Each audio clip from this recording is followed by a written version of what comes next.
It's Friday night. The Eagle 102 High School football game of the week is on the air. Tonight's game, featuring the best of area high school football, is sponsored by Bowling Green Chevrolet, Cellular and Satellite Center, Ingram Plumbing, People's Bank and Trust, Pike County Mutual Insurance, County Market in Louisiana, Bowling Green Pharmacy, Mid-America Auto and Towing, Bank of Louisiana, Pike County Memorial Hospital, Bowling Green Insurance, the Mercantile Bank, Bowling Green Tractor, Community State Bank, Family Drug, Mike's Tire Service, Cindy Blaylock Insurance, Pike County Health Department Home Health and Hospice, Hogue Ford, Todd Watts Realty, Perkins Electrical Services, All Parts, Young Enterprises Incorporated, Calumet of Missouri, and J&D Tire and Auto. Now, the Eagle 102 game of the week. And welcome to Clopton High School, the home of the Clopton-Elsberry Indianhawks for Week 7 football on Eagle 102.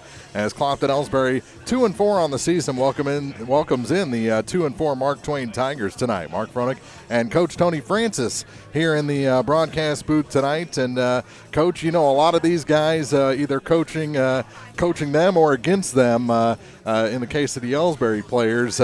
So yeah, it's kind of a unique perspective to have, their next coach out here. It sure is. You know, I got to work with so many of these kids, you know, during the off season in the weight room, and to have Marianne ask me yesterday to come up, it's an honor. It's humbling to be here with you, and I actually, got my career started out of college at Mark Twain High School, and one of the many duties I had, I was junior high football coach and assistant football coach. So it's a kind of exciting to see the Tigers take on our Indianhawks.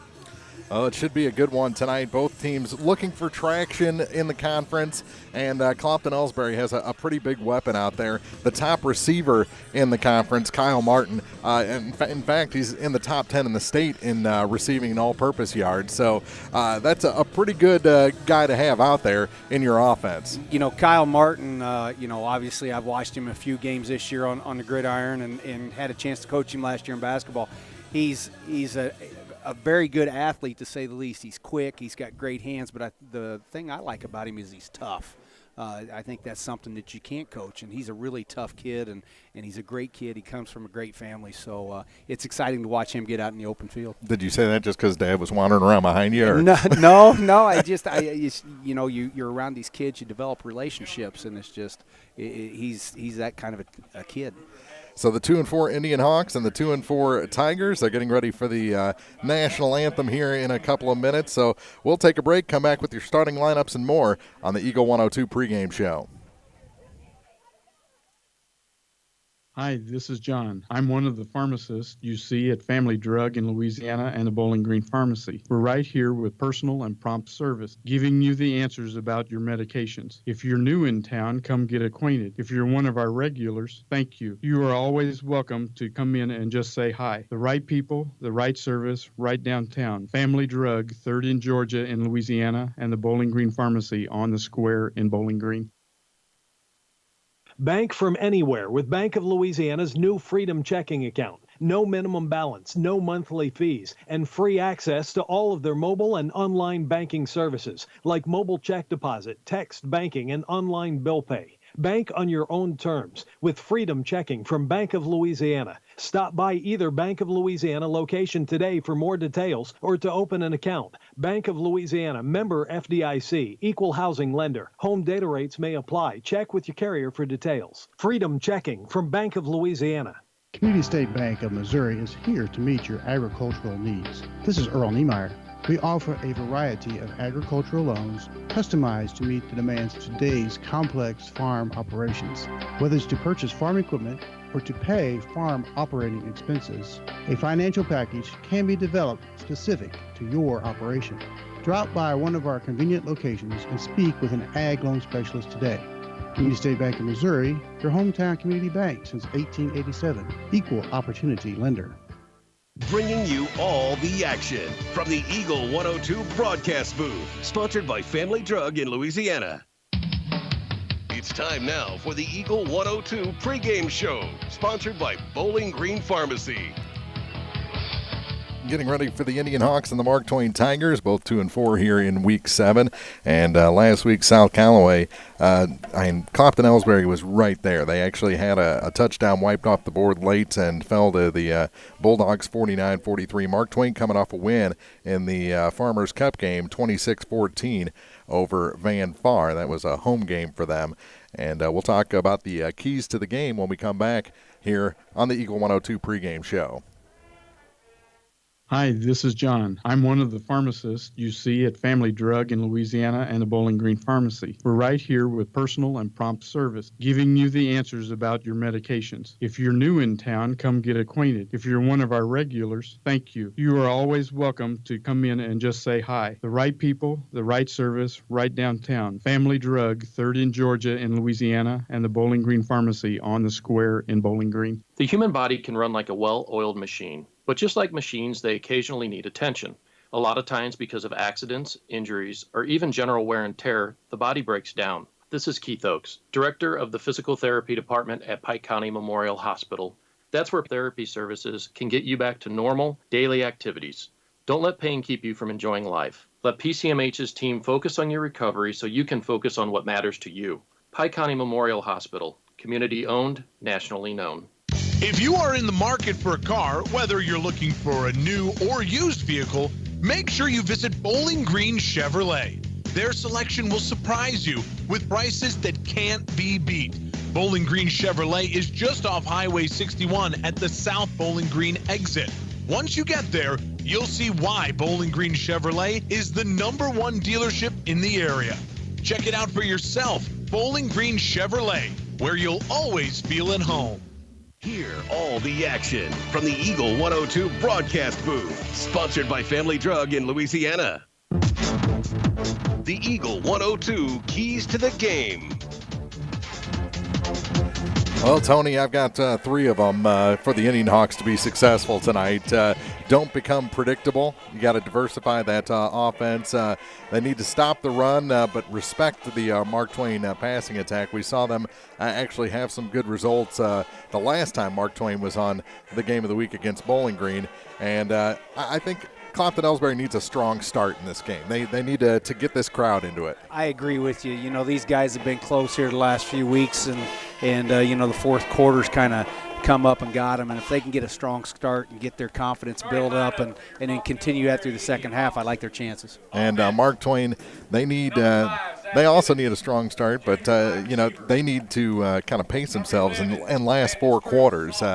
We've seen them kind of get run down as the game goes on and give up some late touchdowns, and they're going to need to be there in the fourth quarter to beat a team like Clopton-Elsberry. Absolutely, and I think another thing, I think this is our first really cool evening of the football season, and how are these kids going to handle that and react? And you know, I haven't been out on the field. Is it still damp? And if you know, in the passing attack, if these footballs get wet, how are they going to handle that? So, you know, with the weather and the elements, I'm anxious to see how both teams handle it.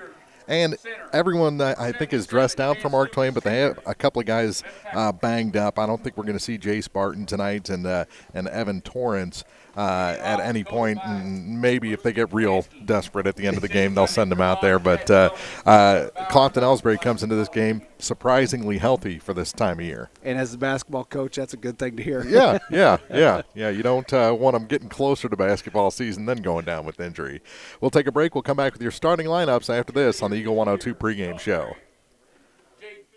Hi, this is John. I'm one of the pharmacists you see at Family Drug in Louisiana and the Bowling Green Pharmacy. We're right here with personal and prompt service, giving you the answers about your medications. If you're new in town, come get acquainted. If you're one of our regulars, thank you. You are always welcome to come in and just say hi. The right people, the right service, right downtown. Family Drug, 3rd in Georgia in Louisiana, and the Bowling Green Pharmacy on the square in Bowling Green. When you're ready to purchase your next vehicle, visit Pogue Ford in Bowling Green and enjoy your next buying experience. At Pogue, they go the extra mile to make sure you walk away with more than just a car or a truck. They'll give you an automotive home. Pogue Ford has the new or pre-owned vehicle you're looking for, and if they don't, they'll find it. Plus, they're available for all your automotive service needs. Pogue Ford, Business Highway 61 in Bowling Green. Hello, this is Mary Millen from Community State Bank of Missouri. Some financial institutions make you go through a lot of red tape to get a loan. But at Community State Bank, we try to keep things simple. When you talk with us, you're talking to the people who make decisions. Next time you need a loan for whatever reason, come see us. You'll be glad you did. Community State Bank of Missouri, your hometown community bank since 1887. Member FDIC, Equal Housing Lender. Bringing you all the action from the Eagle 102 broadcast booth, sponsored by Family Drug in Louisiana. The Eagle 102 starting lineups on KJFM are brought to you by Community State Bank in Bowling Green and Troy. And we'll start with the defensive starters for Mark Twain. The defensive line, four-man front, number 59, senior Caden Hill. Number 68, Matthias Bridges. He's a senior. Another senior, number 72, Philip Marty. And a senior, number 12, Brady Sims. So there's your defensive line for Mark Twain. The linebackers, outside linebackers, are number 5, a junior, Devin Whaley, and number 27, a senior, Ben Rule. The linebackers, other linebackers, are seniors, both of them, number 17, Avery Epperson, and number 32, Logan Perigo. The secondary for Mark Twain, sophomore, two of them sophomores and one a senior. The sophomores are at strong safety, 34, Landon Moss, and corner, number 20, Peyton Hawkins, and a senior rounds out the corners, number 24, Braden McLeod. Offensive starters for the Indianhawks. The line at right tackle is a junior, number 55, Gabriel Hill. Another junior at right guard, number 50, Jacob Martin. The center is a junior, number 71, Jacob Wolanski. Junior, number 65 at left guard, Riley Walker. And a senior at left tackle, number 77, Chance Lucas. The receivers, a junior, number 5, Zach Evans. A sophomore, number 11, Landon Struess. Senior, number 13, Kyle Martin, and a senior, number 35, Malik McPike. In the backfield, the running back is a senior, number 25, Jake Reimel. And at quarterback, boy, he's got an arm, and he has a great touch as well, senior quarterback Sean Yates. So there's your starters on offense for Clopton-Elsberry and the defensive side for Mark Twain. Yeah, as we get ready for this game, I'm thinking back to what you were talking about, your keys and being able to be diversified and throwing the ball and running the ball. And ultimately that comes down to me is the men in the trenches and who can control the line of scrimmage. And a very good front line on the offensive side for the Clopton-Elsberry Indianhawks, led by that center, and it just goes out from there. Very good. I'd say almost as strong night in and night out as Bowling Green, and they've got a very good offensive line as well. Absolutely. The games I've been able to watch our guys play here at home, I don't think I've seen Sean on his back yet. And, and if he does get rushed, he's got the agility and athleticism to get out in space and create things. So it'll be interesting to see on this surface how we do tonight. The touchdown pass he threw in the fourth quarter at Van Far to Kyle Martin was probably one of the prettiest throws I've seen in high school football, outside of broadcasting a game at the Dome when there's no wind and climate control and everything. But just corner the end zone. It was NFL quality between Yates and Kyle Martin that night. I tell you what, a lot of times, if you don't make contact and try to, check Kyle in the first 5 yards of the line of scrimmage and he gets some open space, you throw one up, he's going to go get it. He's going to run underneath it, and it's Katie Barter, the door's in. He's a big body. He's quick. He can find that open space.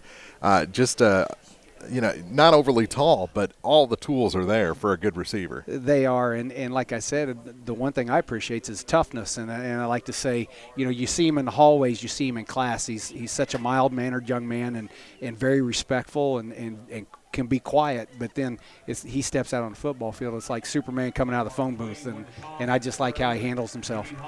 All right, Mark Twain won the toss. They deferred, so Clopton-Elsberry will field the opening kick when we come back. This has been the Eagle 102 pregame show. The game of the week coming up next. Cellular and Satellite Center is the only stop you need to make when it comes to satellite providers, offering DirecTV and Dish Network along with antenna installs. Wait, there's more. They also offer several options for internet service with Viasat, HughesNet, and AT&T. Hold on, there's still more. They can also do security system installations, have TVs in stocks, mounts, and cables. Now, a special message from Matthew Niemeyer himself. If you call an 800 number and they say we will be the local installer, they are wrong. Contact Matthew at Cellular and Satellite Center in Bowling Green, your local authorized dealer. It's good to aim high and sports can help children reach their goals. Join Pike County Mutual Insurance in Bowling Green and Farm Mutual Insurance in supporting local athletes. Be sure to catch all the action this sports season. Pike County Mutual Insurance salutes young local athletes and wishes them well. And they look forward to protecting these young adults with strong insurance coverage during what is sure to be a bright future. Pike County Mutual Insurance in Bowling Green. Follow your area teams throughout the season in person, on air, and online by staying tuned to your area sports leader, Eagle 102. Brought to you by Twin Pike Family YMCA and Kathy Clean. The opening kick, little trouble with it. Did Clopton-Elsberry get back on the ball? No, it's Mark Twain ball, as it wasn't a classic onside attempt, but they kicked it to the up man, and he had trouble with it, kind of crawled around on the ground next to it, and Mark Twain came in and got it. I noticed as Epperson teed the ball up there, he had it on his side. It wasn't your typical, let's stand it up on his tip. So a little trickery to start the game from the Mark Twain Tigers, and they'll have the first possession of the first and second half. Barring more trickery from Clopton-Elsberry, that is. So they bring the offense onto the field. And a whole lot of protection there on first down. The quarterback going to keep it himself. Little stumble there by the defensive lineman, and he gets around the end and has a nice gain on first down. Peyton Hawkins will get about 12. Looks like they tried to get, our emotions, homecoming night, our emotions are high. The guys are intense. Looks like they got us on a little aggressiveness, too aggressive. We didn't hold the end on that side. Yeah. A lot going on around the area tonight, or around the Clopton. They were setting up for the alumni dinner over there. And, boy, it looks kind of fancy in the gym. They really do it right. Handoff on first down, and number 17 takes it up, Avery Epperson, for a gain. Well, they didn't give him 12 on the first one. They only gave him 9, so it is a first down this time. He got about 3 and takes it down to the 25-yard line. So first and 10 for Mark Twain from the 25. So 2 successful runs to get a first down to start this offensive night for the Tigers. Again, it's a give to Epperson. This time it's snuffed out quickly. Right on top of him as soon as he got the ball was Riley Walker. Got a little help, and they brought him down for a loss. Loss of 2 on the play. Riley showed some quickness coming off the ball there and getting in his gap. Second and 12, Mark Twain. 11:20 to play, so we've played 40 seconds here. Not sure why the clock stopped. 2-yard loss at second and 12 for the Tigers. High snap. Quarterback keeps it himself. Good and job. He is brought down. Getting around that time was Zach Evans, and then Kyle Martin put a nice little stick on him to bring him down. Zach did a nice job of disrupting the play and got the initial stop, and Kyle Martin come in and cleaned him up. So they were able to get the edge on a run to the left, but not the right. Not the right. And they'll set up near hash marks on this 3rd and 16 play. And after giving up that onside kick, this is a defensive stand that Clopton-Elsberry needs to start the night. I would imagine it's 2-down territory here. I don't know anything about Mark Twain's field goal kickers. They don't have one. Hawkins rolls out. They put it in the air, and it is caught and makes one move, and he's going to go to the end zone. Touchdown. Number 34 with the catch. That's Landon Moss. And that's a 31-yard catch and run for the score. Comes with 10:21 to play in the first quarter. And it's 6-0 with a 2-point conversion attempt to come. Last name of Moss is pretty familiar. When I was at Mark Twain High School back in the early 90s, I coached a couple Mosses. Well, they're going to try the extra point at least. And it's up, and it is low but good. Got it through about 2 foot over the bar and makes it 7-0 here in the early going. Mark Twain gets the onside kick, and converts it into points. We'll be back with more of the high school football game of the week after this on Eagle 102.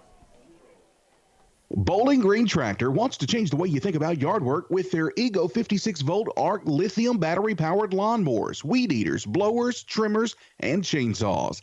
At Bowling Green Tractor, you can walk in and see for yourself just how easy these products are to handle. So easy, anyone can use them. Once you try it, you'll just have to buy it. Stop by Bowling Green Tractor to see how easy yard work can be. Bowling Green Tractor, your home for Ego. Power beyond belief.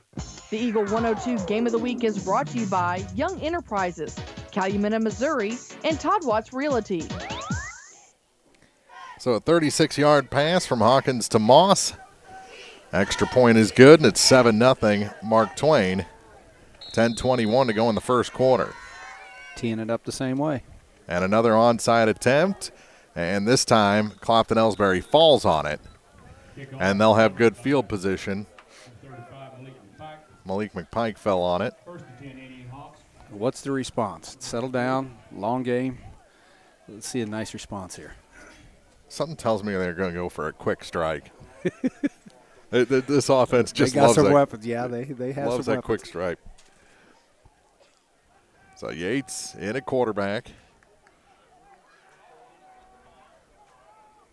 On 1st and 10 from the 40-yard line, their own 40.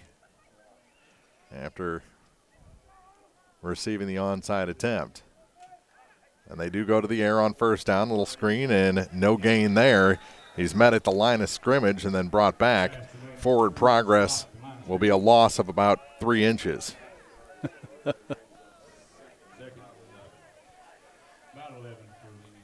But it's a catch, and, you know, that helps establish the passing game. You're going to run some plays here and see what's going to develop later on in the game for sure. So 2nd and 10 for Clopton-Elsberry. Love the home uniforms. They're very Houston Texans-esque. Again, they go to the air. It's a high pass. Evans catches it. He'll get about 2, maybe 3. Heck, they're going to give him 4. So it'll be 3rd and 6. Just shy of the 45-yard line. Wasn't sure where they were going to spot it. Where he caught it and where his shoulder pads went down. Exactly. They gave him the shoulder pads. Generous forward progress there. So big 3rd down for Clopton-Elsberry here. They trail 7-0, first quarter. 9:04 to play. And here comes Yates. He's on the run this time, runs into 3 defenders, jumps forward, and he's got the first down. That's right. Out to the 50-yard line. A little stretch there at the end is enough. Got some good yardage after the initial hit there to extend that and get his first down. Yeah, he was met about 3 yards shy. Absolutely. So they move the chains. The ball actually on the Mark Twain side of the 50. Indianhawks on first down have 4 receivers, 2 wide to each side. Up underneath center. And Yates hands off. First run of the night. Ball came out and recovered. Clopton-Elsberry has it back. They're going to lose a yard on the play. So they're back on their own side of the 50. And slow getting up is Jake Reimel, but he's all right. A little hobbled coming back to the huddle, but he'll stay in the game. He's a tough kid. Yeah.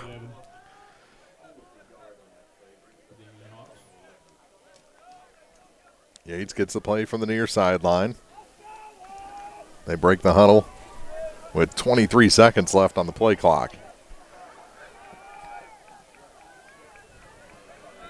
On 2nd and 11. 3 receivers to the far side, 1 on the near side. And from the shotgun, Yates gets good protection, throws across the middle, and it is through the hands of the intended target. Is that Martin? Yep, that's Kyle. Number was a little bunched up on the front of that jersey. A little bit behind him. That brings up 3rd and 11. I see Coach Butch on the sideline. He doesn't mind the cold weather, still wearing his shorts. That's kind of been a common trait with all the Indianhawks coaches.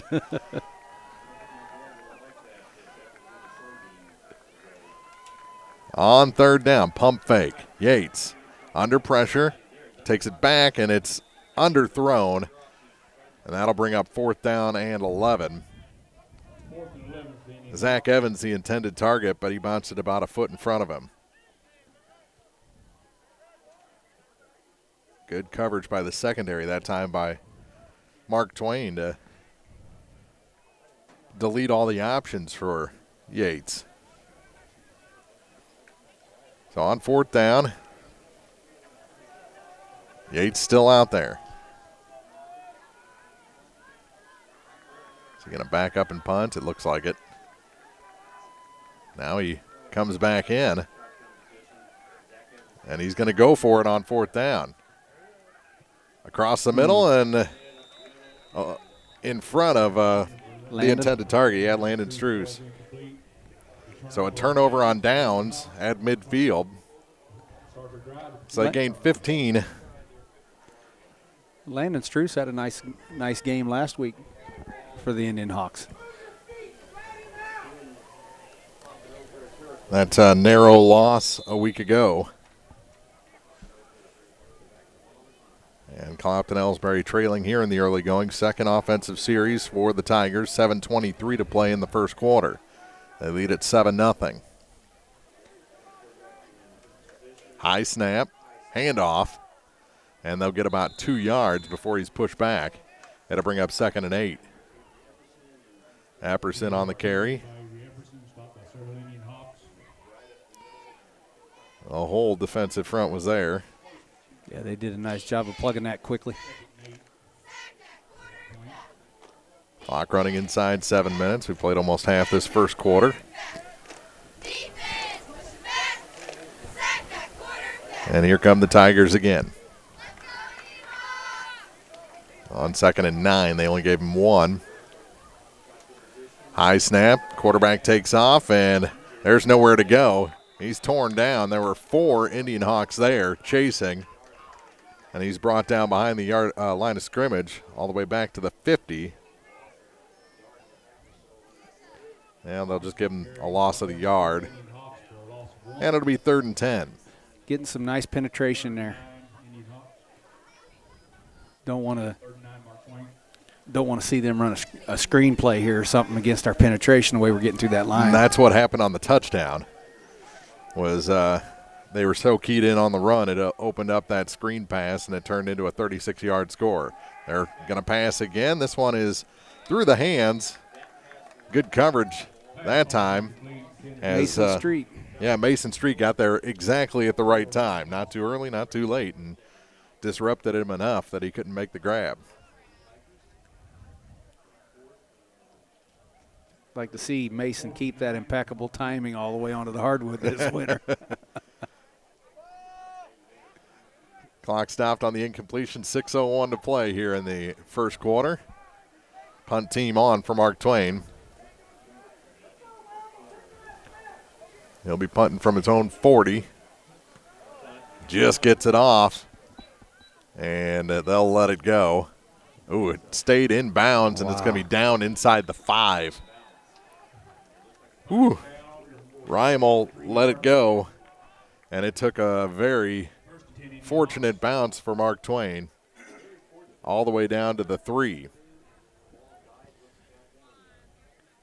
So that's where the Indianhawks will take over 1st and 10 with 5:51 to play in the quarter.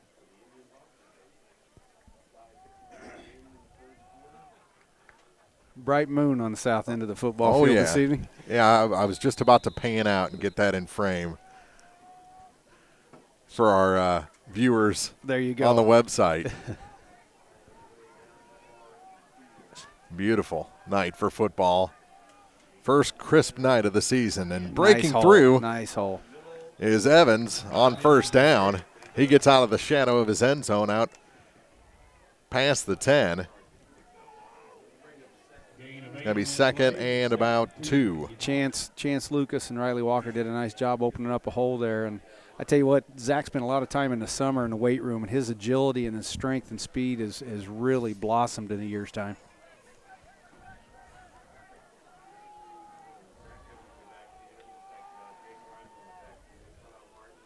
Three receivers.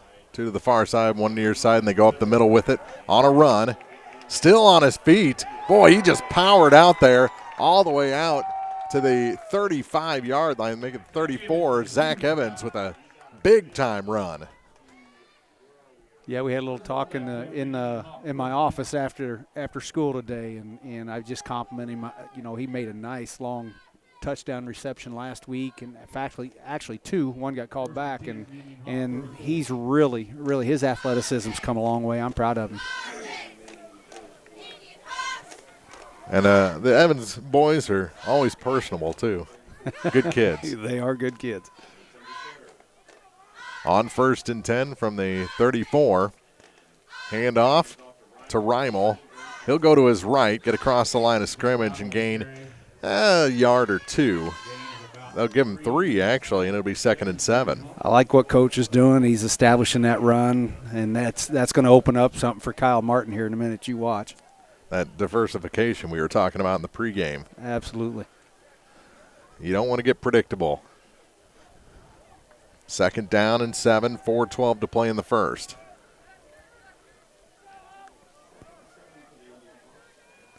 We'll check scores from around the area as they come in. First quarter action from Clopton High School. Pitch out on 2nd and 7. Meets a pair of defenders and takes it out near the 40-yard line. Gain of a couple.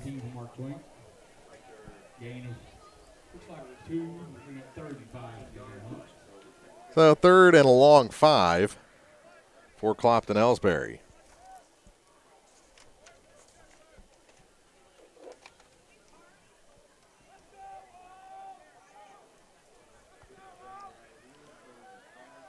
Indianhawks have 2 stacked receivers on the near side, 2 spread out on the far side. Back to throw is Yates on 3rd down. Now he's on the run, puts it in the air, and it is incomplete. It was intended for Martin, but it looked like someone interfered with Landon on that play. Right, exactly. If that's not pass interference, which, you know, the pass wasn't to him, but that's got to be defensive holding. Well, as a coach, I hardly ever see anything the way the officials do, so I'm just gonna bite my tongue on that one. So the punt team comes on. Malik McPike. After turning it over on downs on their first possession, they punt on their second. Bounce. This one takes a good Clopton-Elsberry bounce. All the way down to the, 12-yard line?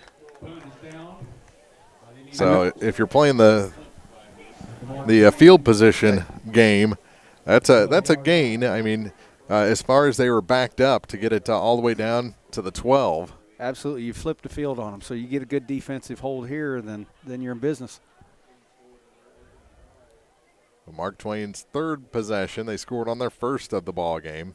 3:03 to go in the quarter. Do we have a score yet? Bottom of the first, 1 out, still 0-0. Cardinals and Washington Nationals in the first game of the National League Championship Series. Not that anybody in this area would probably be interested in that. High snap. The handoff. That was a timing play, and the timing was all out of whack on that one. They'll get a gain out of it, probably 3 yards. But the high snap really disrupted the timing on that play. 2:43 to play in the first quarter, 7-0 Mark Twain. Week 7 action from Clopton High School. The Clopton-Elsberry Indianhawks 2-4 on the season, as are the Tigers. Mark Froenig, Tony Francis bringing you the action tonight. And on 2nd and 7, they put a man in motion. High snap, run to the left, and not much there. They get across the 20 to about the 22. And it's going to set up a manageable third down. Epperson, they give him about 4. A little more than that. It'll be 3rd and 1. Minute 50 to play in the quarter. Indianhawks need a stop here. And there's a high snap, fumbled. Quarterback gets away from the first man. He ain't going to get away from the second man. He's brought down. Huge loss inside the 10. And that's Martin again. Finally got the sack. High snap, and then Zach Evans got after him a little bit, and then Kyle's just too quick. So a loss of 14. It'll be 4th and 15 from inside the 10. There's your hold and how they flip the field. So punting from his own end zone. Low snap. He gets the kick off, and it's not a great one. It will go out of bounds at about the 44-yard line. Now they'll give him right at the 45. 1st and 10 Indianhawks. So that was fortunate. The way that thing was shanked off the side of his foot, it could have been a 15 or 20-yard punt. Touchdown and stayed in for a while. So Clopton-Elsberry will take over at the Mark Twain 45 with 58.1 seconds to go in the quarter.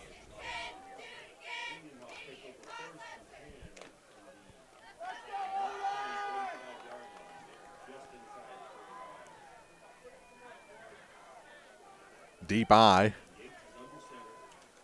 Pitch out, goes to Reimel. He'll take it to his right. Gets away from the first wave. Oh, my goodness. How did he get away from that? He's going to end up with a gain of about 10 yards, maybe 11, and a first down. Broke 2 would-be tacklers. Yeah, about 5 yards behind the line of scrimmage. Exactly. Well, they mark him just short of the first down, but it's still a 10-yard run. 2nd and inches for Clopton-Elsberry. Final 30 seconds of the quarter. They'll get one more playoff, it looks like. And maybe start the second quarter with a fresh set of downs. Clock down to 17. I formation again. Yates takes a snap. He's going to pass this time. Bouncing around. Now goes to his right. Puts it in the air, and it is incomplete. Flag thrown. Mark Twain's varying their rushes, but they're consistently dropping 7 back. Trying to take away some of those weapons of the Indianhawks. They're going to get him for intentional grounding. There was no receiver there, but he was well out of the pocket. Yep, they're going to call him for intentional grounding. And that'll 1.5 seconds left in the quarter. Be a 5-yard penalty. Yes, he was outside. I mean, he was almost to the sideline. Absolutely. And now Butch wants an explanation. Yeah.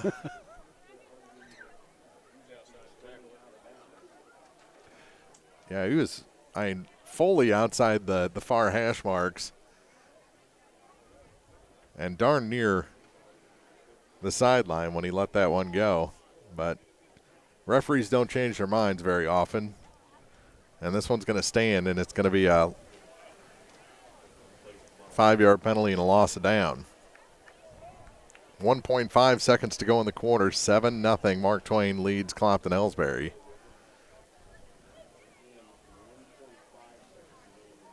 Well, they're going to march it off from the 40. So it ends up being a 10-yard penalty. So 3rd and 10 plus.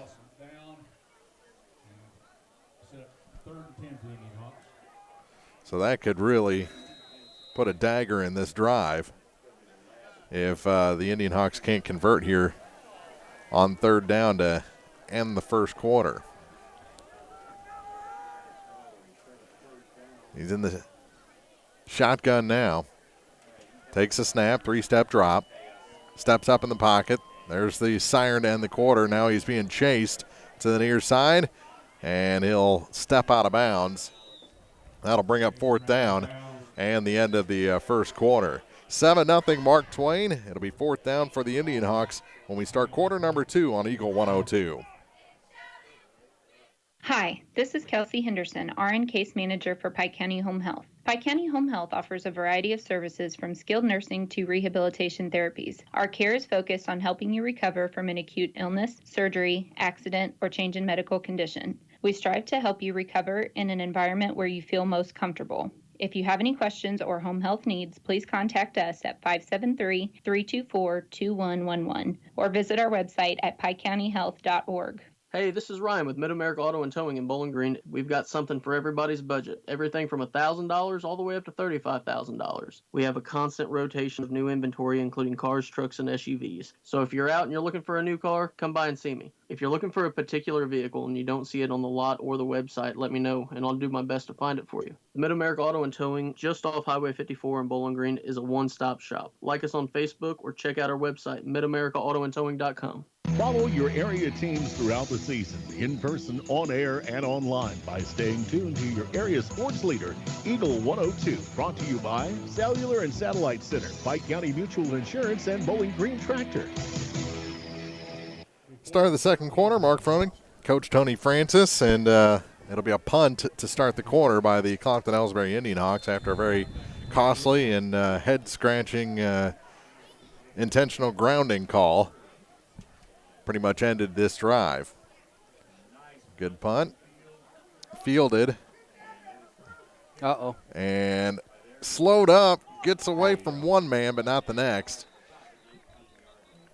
All the way out to the 19 are the Tigers. There is a flag. Some laundry on the field. Preston on the return. And here comes the official with the call. I think he's the one that made the. Are they saying? Oh, there it is. False start. A false start on the offense or on the kicking team. So someone left early trying to get into kick coverage. I saw the interior of the Mark Twain line move, so they must have been drawn off by somebody on the offense. They going to re-kick here? Or are they going to just take the yardage? The penalty declined. So they'll just take their return out to the almost 20-yard line.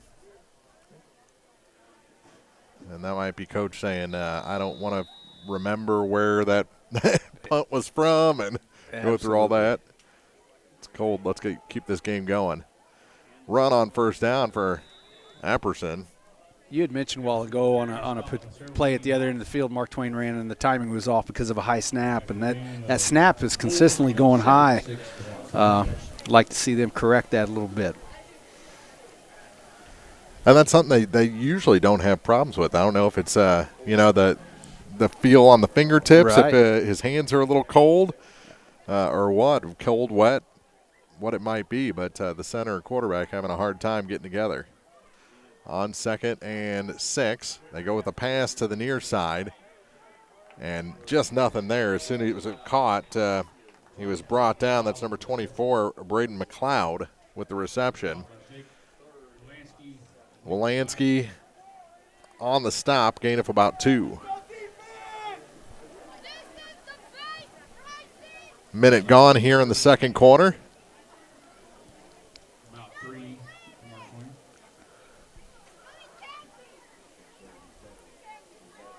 I'll give that center from Mark Twain quite a bit of credit. He looks like a point guard from up here. He's not a big guy, is he? One of the smaller centers you'll see. That's up. There's a high snap. It's over the quarterback, and he's brought down immediately. Malik. McPike was all over him. The only thing better would have been coming up with the loose ball, but instead it's 4th and about 15. They lost 10 plus, and they'll have to bring out the punt team. And again, he'll be punting from his inside his own 5.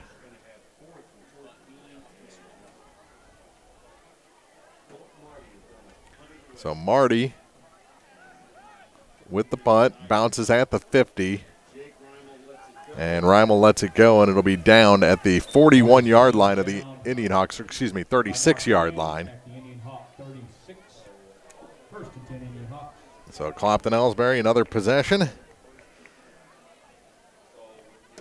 They've kind of stalled out on the last few. Yeah, Mark Twain's dropping seven back to cover all our receivers and the speed. So I'm sure Coach will probably start hitting that run back again. Just takes one, though, to really bust it open. And you bet. Establish that run, get a little play action pass going. You'll be all right. One in the backfield along with Yates. He's in the shotgun, dropping back to throw. Rolls out to the near side, and he'll put it away and run it himself. Lowers the shoulder pads, lowers the boom. That's what you do. I like that. That's going to be right there at the first down marker, and it is a first down for Clopton-Elsberry. 10-yard run for Sean Yates. Yeah, he hit those two guys square. Yeah, he wasn't going to try to juke. Let's just run you over, and I like that. Fresh set. Now I formation for the Indianhawks. First down marker is inside Mark Twain territory, and they get across the 50 with a gain of about 4 for Evans. I like how they're working Zach into the running game. Absolutely. Somebody's down. Yeah, Landon. Twisted ankle maybe. Sprained it a little bit. He'll be all right. Tough kid. As long as it isn't one of those high ankles. Exactly. He's walking off under his own power. Yeah, you'll probably see him back out there in a couple plays. May get a little tape on it.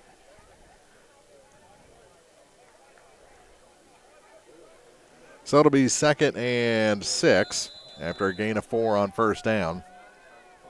Sean gets under center, and those two linebackers from Mark Twain, they smell a run. They like to get up in there a little bit. On second down from the I formation.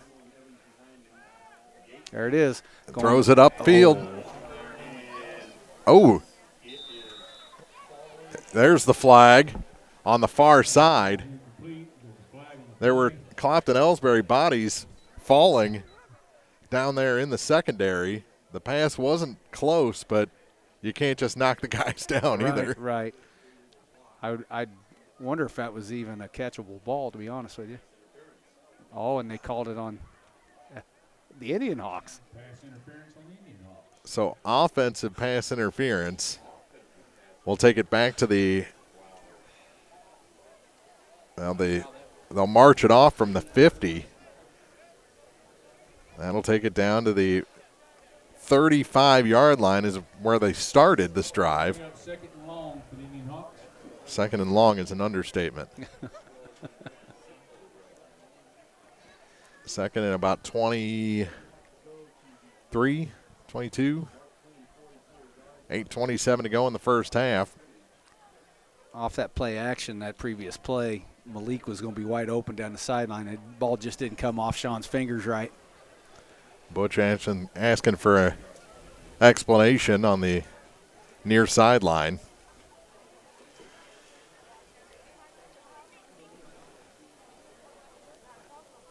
One nothing Nationals. 2 outs, top of the second. It's early. We don't start playing until the 7th. Well, I guess the other night we started in the first inning, but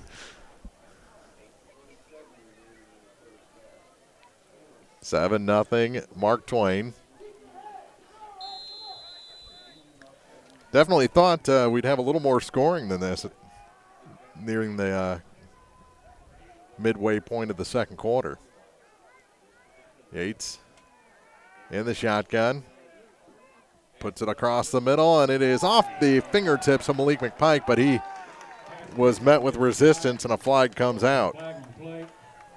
Flag sitting inside the Mark Twain 40, about the 38-yard line.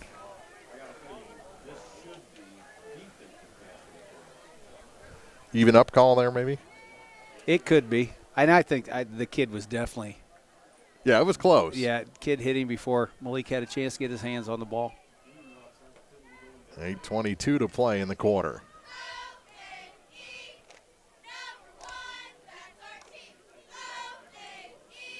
Now, this could be a game changer here.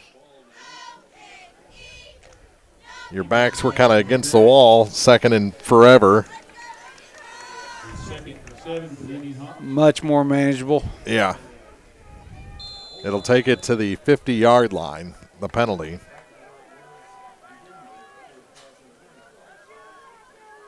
Loaded backfield for the Indianhawks. And the give is to Evans. Cuts it up the middle, turns around. He's got first down yardage all the way across the 40 to about the 37-yard line. Took about half the Mark Twain Tiger defense to pull him down. Yeah, that's all. That's all. Clock moving again down to 8:12 as they move the chains inside the Mark Twain 40.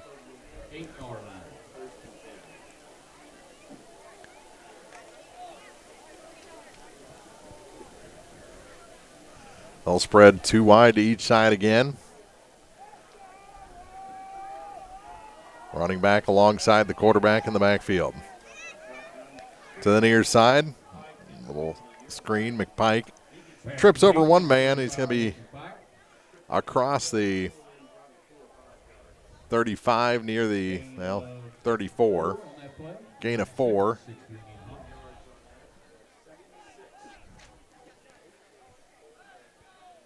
Mark Twain's they're basically refusing to give up any long plays. Yeah, they'd rather take the penalty, I think. Yeah, they're just dropping so many back. They're not letting anybody get behind them. And they are quick. They've got some really quick guys in their secondary. Saw that against Bowling Green.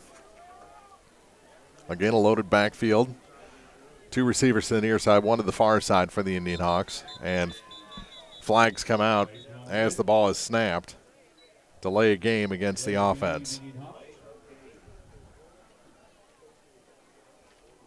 And that's not a penalty you want to take. No, that's exactly. So it'll be 2nd and 11. 5-yard penalty, 2nd and 11 for the Indianhawks. That wipes off that 4-yard gain on first down.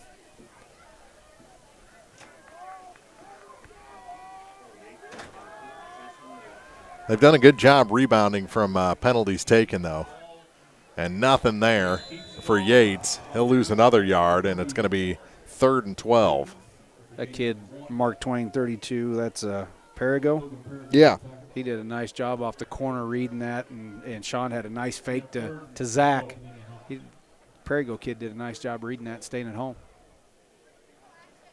It's pretty easy to bite. You bet it is, especially when Zach's picking up 6-7 yards at a time. Down to 6:24. Here in the second quarter, 7-0 Mark Twain. Indianhawks. Yates, 2 pump fakes. Now goes to the far side, puts in the air, and it is intercepted? No, incomplete. I think the defender had it for a second. That was number 17, Avery Epperson, but he dropped it. You mentioned in the pregame show about Kyle Martin and being one of the best receivers in the state. And Mark Twain's paying – I was just watching the route Kyle was running there, and Mark Twain's paying him a lot of respect right now. Yeah, when you see that name up on top of the conference standings, absolutely, you tend to key in on them a little bit. So 4th down, looks like they're going to go for it here from their the Mark Twain 40. Lots of receivers out there for the Indianhawks.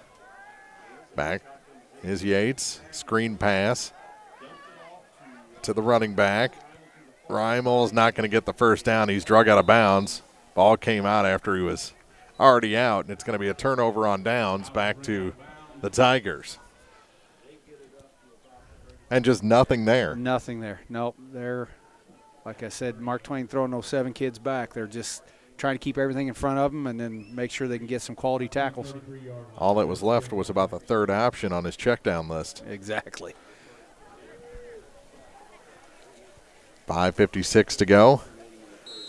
Clock stopped on the change of possession. It'll be Mark Twain ball from the 33.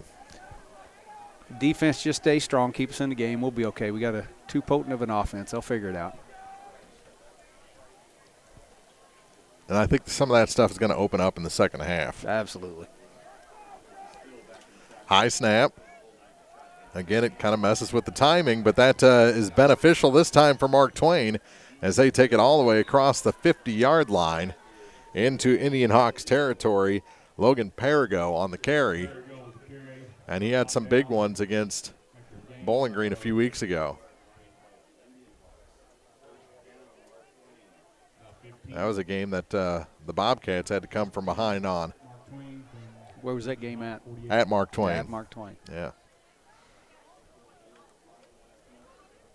Mark Twain scored a couple of touchdowns early in the first quarter and never scored again. And it took all 4 quarters for Bowling Green to pass them. Ended up getting a few fourth-quarter touchdowns to kind of stretch it out. Again, running on first down, and the pile finally brought down Avery Epperson, a gain of 1. Yeah, they run. Looks like Mark Twain runs a lot of pulls and counters, and those high snaps can affect those blocks a little bit if your timing's not right. They've lucked out a couple of times that it's actually messed up the timing of the defense, and they've got some good runs.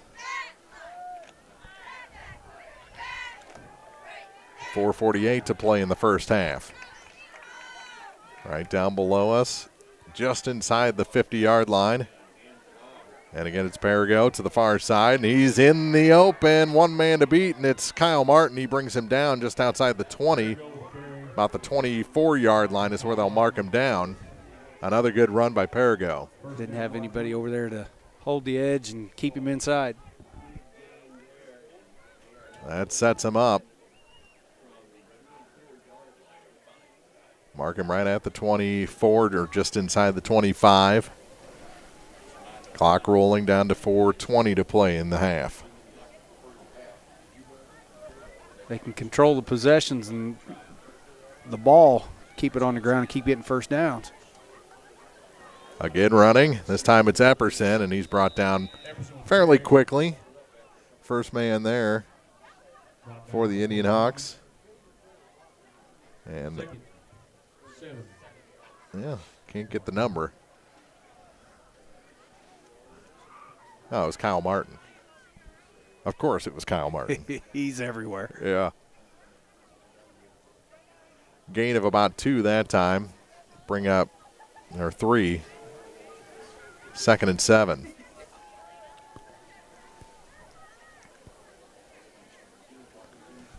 Another bad snap and brought down immediately, thrown down by Kyle Martin.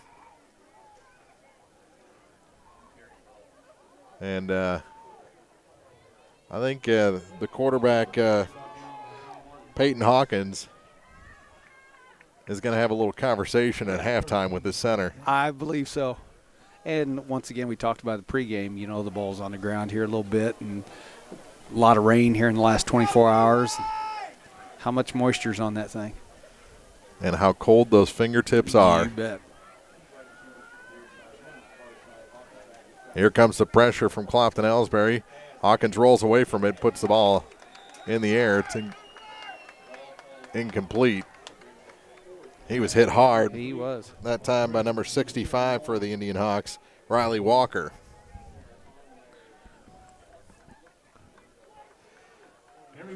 And Coach Wolanski already going over things with Sean Yates to see what they can put together for the final maybe 2.5 minutes. It's 4th down and 13. Mark Twain going to go for it. 4th and 13, Mark Twain. Right at the 27-yard line. And they got Clopton-Elsberry to jump, so now it's going to be 4th and 9.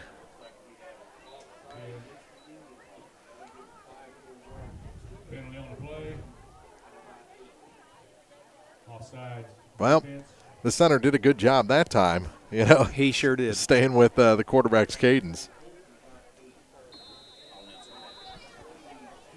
So about a 6-yard penalty. Looks like 4th and 8 for Mark Twain.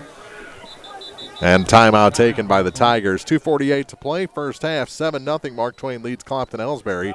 And this is the Eagle 102 High School Football Game of the Week. Here's one question that has no wrong answer. Are you going to choose the new Shell and Fuel Rewards card to be used at Shell stations, or the Shell and Fuel Rewards MasterCard that can be used everywhere MasterCard is accepted? With both, you save 10 cents per gallon, up to 20 gallons every time you fill up. And you also earn 10% rebates on your first $1,200 in non-fuel purchases per year at Shell stations. See? You can't go wrong with either. Visit www.shell.us/getrewards and apply today. At participating Shell stations only. Terms and conditions apply. The Eagle 102 Game of the Week is brought to you by Craig's Truck and Tractor, Old Tops Pawn Shop, and Brown's Processing. After the timeout, Mark Twain will have it 4th and 8 from the 22-yard line of the Indianhawks. So Clopton-Elsberry needs a stop. They don't want to go down 14 before the homecoming festivities at halftime. Don't want to give our offense a chance with a 2-minute drill. I think Sean and company, they can get something going here. It's a cold night. It's taking them a while to heat up.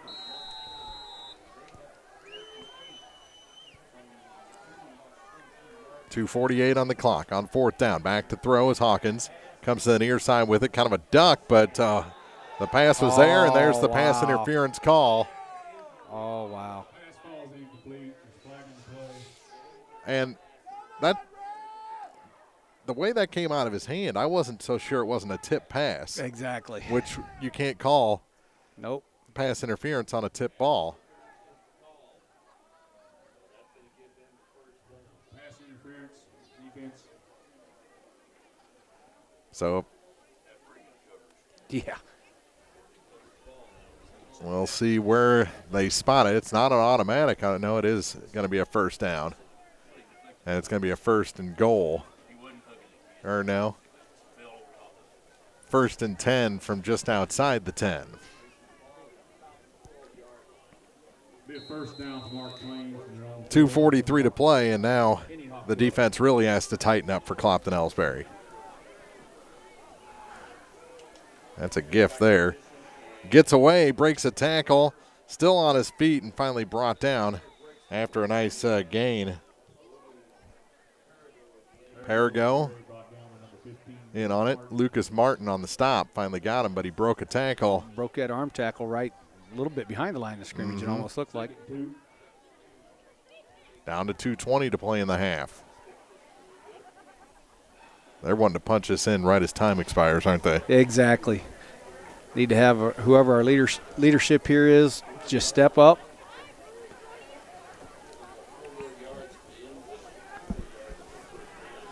On 2nd and 2 after a gain of 8. Rush up the middle, and met and dropped is Epperson. I think he's got the first down. No, going to mark him just shy of it, so it's going to be 3rd and inches. Kyle Martin, Malik McPike in there on the stop, didn't let him get in. Down to 1:40 to go.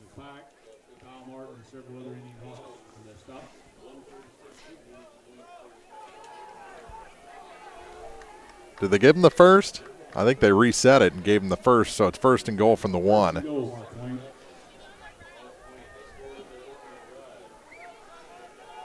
Trying to start the half with a touchdown and end the half with a touchdown. High snap. Here's Epperson, and he is very close. It's going to be 2nd and goal. Epperson with the carry.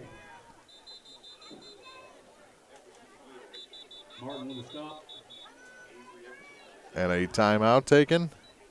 Indianhawks. By the defense. 1:09 to play in the first half. That'll be 2nd and goal from inside the 1. 7-0 Mark Twain leads Clopton-Elsberry on Eagle 102. Are you still looking for a bank that knows you by name, offers convenient hours and hometown service? Look no farther than Community State Bank of Missouri. Hello, this is Mark Gooden. Our pleasant staff is here to welcome you and service all of your banking needs. Stop by our office in Bowling Green or Troy and experience the banking difference. Community State Bank of Missouri, your hometown community bank since 1887. Member FDIC, equal housing lender. Follow your area teams throughout the season, in person, on air, and online by staying tuned to your area sports leader, Eagle 102. Brought to you by Community State Bank, Bowling Green Chevy, and Family Drug. Paris leads Louisiana 22-6 in the second quarter. Porter leads Pittsfield 6-0 in quarter number 2. Here it's 7-0. Mark Twain, and they're trying to add to that in the final minute 9 of the first half. Big pass interference penalty kept this drive alive. Here's Epperson, and he's in for the score. 1-yard touchdown with 1:06 to go. Makes it 13-0 with the extra point still to come. They kept going over the left side. I think that's his strong side. That's where Epperson's the best.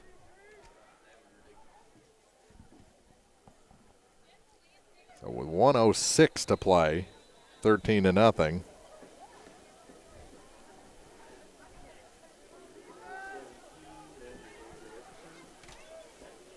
Kick is up and kind of flat-footed it, soccer style, and it's through the uprights for a 14-0 lead. We'll keep it here with 1:06 to go, 14-0 in Clopton-Elsberry. Not a whole bunch of time, but a couple of big chunks, and you're in striking distance. And with the way Mark Twain, the first two kickoffs, the way they're just squibbing it basically. If we can just secure the ball, you're going to have half the football field, more or less. So. And that's two Yates throws. Yates throws, a couple Kyle Martin catches. Yeah. Away from a touchdown to get you on the board. There hasn't been many nights that Clopton-Elsberry's been shut out in a half of football. No, not at all. 14-0.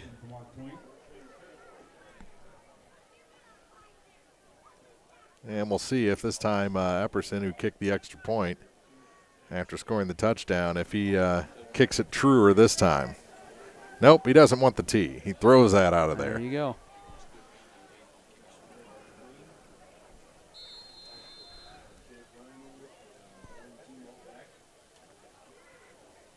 Short kick, squeaked through the first man, and then fallen on. And it is going to be a pretty good starting position for Clopton-Elsberry across the 42-yard line. We should have, if I'm correct, we should have 2 timeouts left. And the way they're going to be playing a prevent defense, you run a couple out patterns, get out of bounds, you got a couple timeouts, plenty of time left. Plenty of time left here, man. For this offense, yeah. Yates in the shotgun. Dropping 8 back. Throw is across the middle, and Zach Evans with the reception gets a gain of about 7. It'll be 2nd and 3. Clock running down to 50 seconds, and they'll hurry up to the line.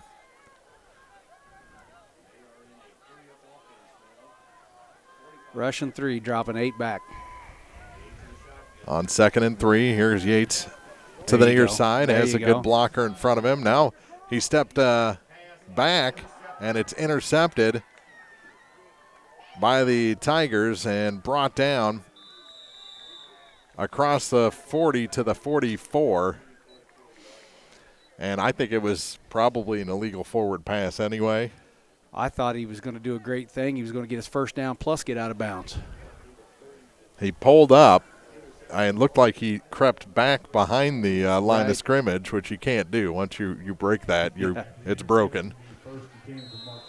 There was no flag. The results of the play, an interception, and the Tigers with the ball again. Second turnover of the first half. And right there, Johnny on the spot on first down to get Parago. Was that 45? Twellman, yeah. Colby Twellman. He was all over him. And that's going to do it for the first half of this one. We won't run another play. 14-0. Mark Twain leads Clopton-Elsberry after 2 quarters. Homecoming celebration coming up here at Clopton High School. And we'll have that, some scores from around the area, and a whole lot more on the Eagle 102 halftime show after this. The Eagle 102 halftime report is coming up, sponsored by Cellular and Satellite Center. Cellular and Satellite Center is the only stop you need to make when it comes to satellite providers, offering DirecTV and Dish Network along with antenna installs. Wait, there's more. They also offer several options for internet service with Viasat, HughesNet, and AT&T. Hold on, there's still more. They can also do security system installations, have TVs in stocks, mounts, and cables. Now, a special message from Matthew Niemeyer himself. If you call an 800 number and they say we will be the local installer, they are wrong. Contact Matthew at Cellular and Satellite Center in Bowling Green, your local authorized dealer. If you are in the market for a car, whether you're looking for a new or used vehicle, make sure you visit Bowling Green Chevrolet. Their selection will surprise you with prices that can't be beat. Bowling Green Chevrolet is just off Highway 61 at the South Bowling Green exit. Once you get there, you'll see why Bowling Green Chevrolet is the #1 dealership in the area. Check it out for yourself. Bowling Green Chevrolet, where you'll always feel at home. When you support a locally owned pharmacy, you're contributing to the growth of the community. The dollars you spend stay right here to support our local community. Health Mart pharmacies are locally owned pharmacies. There's one right here. Health Mart pharmacists have a personal commitment to their communities because, just like you, they support their community. Health Mart pharmacies are locally owned and hometown proud. Louisiana is a Health Mart town. Family Drug Health Mart Pharmacy. The right people, the right price, right downtown. Health Mart, caring for you and about you. Hear all the action from the Eagle 102 broadcast booth, sponsored by Family Drug in Louisiana. It's now time for the Eagle 102 halftime report, sponsored by Cellular and Satellite Center. Well, Tony, kind of a sloppy first half of football. We were kind of expecting that with all the rain that we've had, the first real cold football night of the season, and the Indianhawks. They're a high-powered offense, you know, kind of like a Lamborghini. When it's not running right, it ain't running at all, you know. So I think it's just going to take them a little time to make the adjustment and get tuned to the elements out there. I agree, and I think, you know, with that onside kick and you know, the turnover right off the initial kickoff, it kind of looked like got us back on our heels. And, you know, with Mark Twain now only rushing 4 and dropping 7 back in coverage, it's taken away the Kyle Martin. And I think coaches, they'll get back in the locker room and they'll convene and kind of alter the game plan a little bit. And I'm assuming you're probably going to see us maybe run that ball up the middle a little bit more and get some of those guys to bite up and then open some things up, you know, in the secondary. Definitely, and I really think there's just too many weapons to stay off the scoreboard, and too many weapons for Mark Twain to cover for 4 quarters. I mean, you're going to tire him out that secondary at some point. I agree with you. You know, we've got, it looks like, you know, the Indianhawks have some more size, you know, in the trenches, and in I think our running backs are bigger than their linebackers. So if we can we might have to alter the game plan compared to what we normally do. Just start running that ball up the gut and playing some big boy ball and getting physical with people. You're going to wear them out.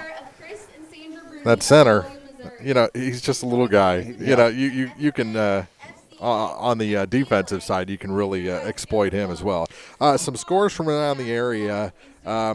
Louisiana trails at Paris 22-6. Bowling Green and Wright City at the half now 0-0. Wow, what a defensive struggle that is. Yeah, definitely. And last check, it was pretty close, but Pittsfield was trailing Porta. Last score I saw was 6-0. And some other ones. It's been a while since I saw Monroe City Elias update, but the last check, Monroe was up by a point, 8-7. I'm sure that's outdated score now. Palmyra was leading, or actually Clark County leading Palmyra. Last check I saw on that one, that's kind of an interesting matchup in the Clarence Cannon Conference. 24-12, Clark County leading Palmyra late in the first half of that one. So some big games around the region tonight, and it's all about at this point in the season seeding in the districts. That's what I was going to say. There's some district implications in those scores that you're announcing, and you'd like to see the Indianhawks kind of rebound here in the second half, get the victory that they need to get, and better position themselves in the districts. And for the folks watching our broadcast on our website, they are doing the homecoming festivities right now down on the field. Speaking of districts, how do you feel about the district softball seedings? Yeah, well, that was pretty interesting how that played out, and I have my philosophy and theory of how that went down, but this is what I told the girls, and I've tell all the kids that I've coached. You don't necessarily, and very very rarely do you get a choice of what happens to you, but you always have a choice of how you respond. And I've seen all the teams. We've played community, obviously beat them. I've scouted Paris. Silix is by far the best team in the district. Our kids are getting better. We're just so young, but you're going to have to beat Silix anyway. So I don't care if it's in the, and we're not even in the semifinals yet. We've got to play Wellsville, and they play the game for a reason. So we open up next Wednesday night at 5:00. Us and Wellsville go all the way up to Paris to play that game. We have a job ahead of us, and I told the girls last night in practice, you respect the game, you respect the opponent, and don't ever look ahead. And we'll have all the district seedings as they all become available, and that we were talking to some of the other coaches in that district. I talked to Maddie Hankey because we did her game at Louisiana, the R6 game, and she was excited for where she was in that district. I think she was more surprised, than excited, but she was happy to be where she was, and it should be an interesting district, and it's a long way to drive with all the teams clustered so closely around here, but it makes it interesting to have to get on the bus and go play meaningful games far away. Well, it's as an educator, I know people look at us as coaches, but we're educators first, and to me, as soon as that came out, regardless of what my feelings were and how it happened, I instantly thought, this gives me an opportunity to teach our girls how to handle adversity, how to overcome obstacles, and we have goals set for ourselves now. What are you going to do to get there? So it's a great teaching tool for me, and I'm excited. Obviously we were supposed to play Van Far last night, and the rain pushed our practice into gym because of no game, so now we play Van Far Monday. So we have a game Monday, we have practice Tuesday, and then we start the district on Wednesday. It's almost a good warm-up, though. Yeah, absolutely. Having that game on Monday, and a meaningful game, because your girls want to beat Van Far, and Van Far wants to beat in a conference game like that. So it kind of gets those postseason juices flowing a little bit. Absolutely, and right now with the team we have, of our 9 starters, 5 of them are first-year varsity players, and 4 of which are freshmen. So our record is I like to tell people, I'm not going to try to blow smoke. Our record is exactly who we are, but I have seen so much improvement in our kids, not just skill wise, but just the effort and it's hard to get young girls to be aggressive because they're too worried about making mistakes, and we're beginning to figure out that mistakes are okay as long as we're being very aggressive in what we're doing, and don't let them compound. Exactly. Yeah. Exactly. And learn from those mistakes. But, I've kind of noticed that around the area, though, that there's a lot of youth out there all across the conference and across the region.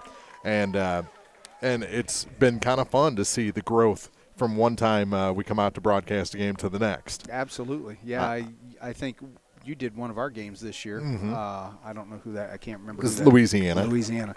And Kelsey's doing a great job up there in her first year as their coach. To see, we saw them against Bowling Green, against y'all here, and against R6 the other day. And to see the growth in that team, Kelsey's done a fantastic job. Yeah, and in fact, so I've talked to Kelsey, and then I've talked to her sister Rochelle down in Montgomery County, and I told them I need to get both of them back and speak to our girls, because they were so instrumental in developing the softball culture here. And just like I'm trying to get our guys. It's been 30 years. 1989 was the last time a guys basketball team's been to a Final Four. So for us to build it the way I want it, we have to reconnect to the past. I feel that's so important. And Larry can't do that for you?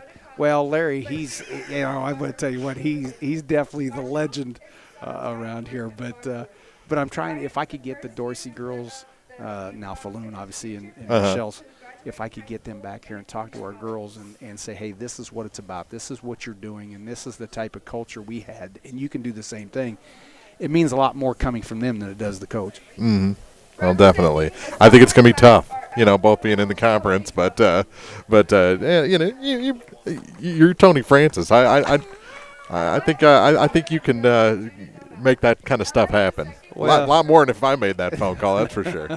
Well, we've talked. I've talked to both of them, and they've both agreed to it. And that's what happens when you're connected. This is the community that they grew up in. This is where they went to school, and just I don't mean to interrupt, but if Clopton's better, that'll make Louisiana better. That'll make Montgomery better. If you can have the best softball conference in the state, it benefits everyone long term. Absolutely. That's what I was just getting ready to say. I think they, those two girls, Rochelle and Kelsey, they understand that as we all get better and we've got these battles, it makes us better for our district and state tournaments, and plus it helps these young kids create memories that'll last a lifetime. And that's what we're here to do. We're here to position these kids for success, lifelong success, and to give them an experience that they'll never forget. You just look at the conference has produced so many champions just since I've been around, but between Silex and Clopton with their two, and Bowling Green with their last two.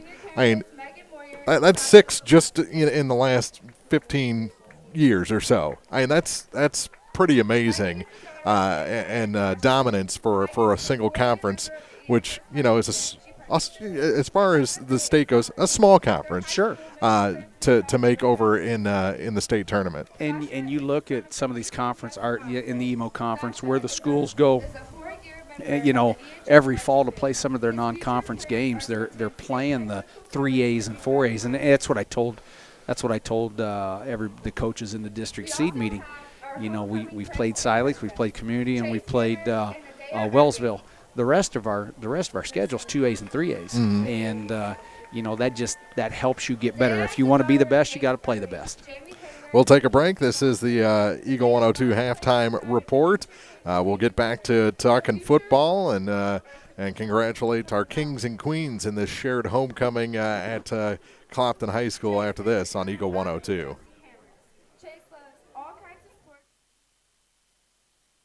Cellular and Satellite Center is the only stop you need to make when it comes to satellite providers, offering DirecTV and Dish Network along with antenna installs. Wait, there's more. They also offer several options for internet service with Viasat, HughesNet, and AT&T. Hold on, there's still more. They can also do security system installations, have TVs in stocks, mounts, and cables. Now a special message from Matthew Niemeyer himself. If you call an 800 number and they say we will be the local installer, they are wrong. Contact Matthew at Cellular and Satellite Center in Bowling Green, your local authorized dealer.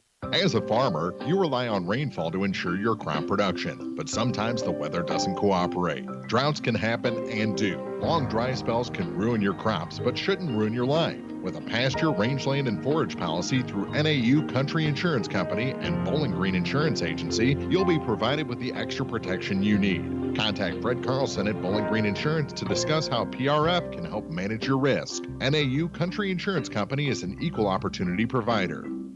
Is it time to renew, redo, or rebuild? People's Bank and Trust can help you make those home improvements without springing a leak in your budget. I'm Christine Rutherford, and we have loans designed specifically for repairs and renovations, along with home equity lines of credit.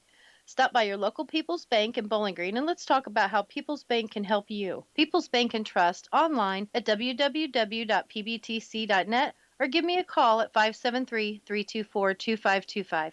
Member FDIC Equal Housing Lender, MLO number 421603, NMLS number 407724. Bringing you all the action from the Eagle 102 broadcast booth. Sponsored by Family Drug in Louisiana.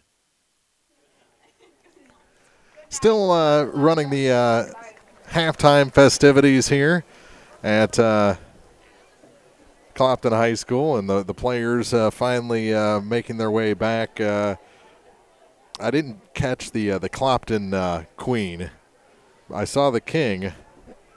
We'll have to get that information. I know Megan Royer and Dorian Zumwalt for Ellsbury. Chance Lucas is the King.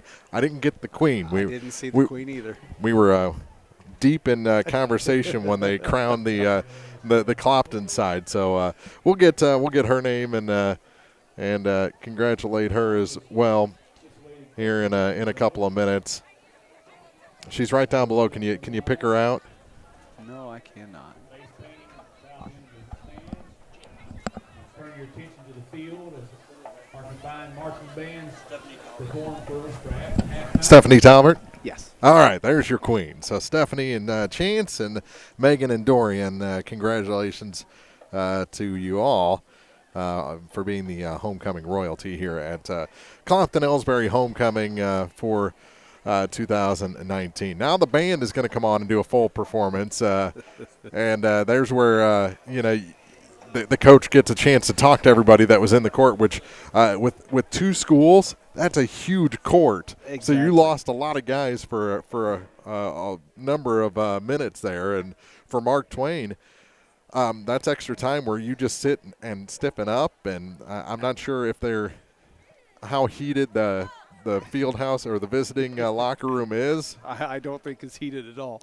Yeah, so yeah, they're going to be pretty stiff coming out for the third quarter. As the visiting coach, you're with the momentum you had there going into halftime, as the visiting coach, you're not very happy right now. But if you're Coach Wolanski, you're back there. Now you get to talk to your guys, and you're probably telling our band director, play the extended versions for a while so we can make our adjustments. Now, there is still just 4:10 before the clock gets reset for 3 minutes. So we've only got 7 minutes before we kick off the second half. And the thing that would make the Mark Twain coaches happy is they get the kickoff because they deferred, and then we're able to get secure the onside kick to start the game. Yeah, and I'm anxious to see the adjustments we make. I mean, defensively, Mark Twain had quite a few offensive possessions. Defensively, we were pretty solid when we held the edge, and we didn't let anybody get outside on us. But, obviously you're going to have to score some points to win, so I can't wait to see what the coaching staff, the Indian Hawk coaching staff, their adjustments they've made. And Mark Twain is making their way out of the locker room already to get ready for the second half of this one. The Indian Hawks, I'm sure, are going to take every minute that they can before the second half starts, because there is some conversations that need to be had after being shut out over the first 2 quarters. Now here comes Clopton-Elsberry out of the locker room as the band is still in their first song following the homecoming festivities. We'll take another break and take another look around the area, see if we can get you updates as we roll on in the Eagle 102 halftime report. Cellular and Satellite Center is the only stop you need to make when it comes to satellite providers, offering DirecTV and Dish Network along with antenna installs. Wait, there's more. They also offer several options for internet service with Viasat, HughesNet, and AT&T. Hold on, there's still more. They can also do security system installations, have TVs in stocks, mounts, and cables. Now a special message from Matthew Niemeyer himself. If you call an 800 number and they say we will be the local installer, they are wrong. Contact Matthew at Cellular and Satellite Center in Bowling Green, your local authorized dealer. Ingram Plumbing has always been known for its outstanding plumbing service. But did you know that Ingram's is also the largest retail plumbing supply store in the area? We carry Delta faucets, a complete line of Whirlpool tubs and showers, jacuzzi pumps, and many other specialty items. At Ingram Plumbing, we're ready to meet all your plumbing needs. I should know. I'm Bonnie Ingram, and I've worked there for over 50 years. Stop by Ingram Plumbing today, Highway 61, Bowling Green. The Mercantile Bank in Louisiana says now's the time to sign up for online banking and bill pay. You won't have to get out in the weather. With online banking, you can bank day or night from your home, office, or anywhere with internet access. Check account balances, view checks, and much more. Stop in today to learn more about online banking and bill pay at the Mercantile Bank, downtown Louisiana. Your hometown bank, member FDIC, and equal housing lender. Hear all the action from the Eagle 102 broadcast booth. Sponsored by Family Drug in Louisiana.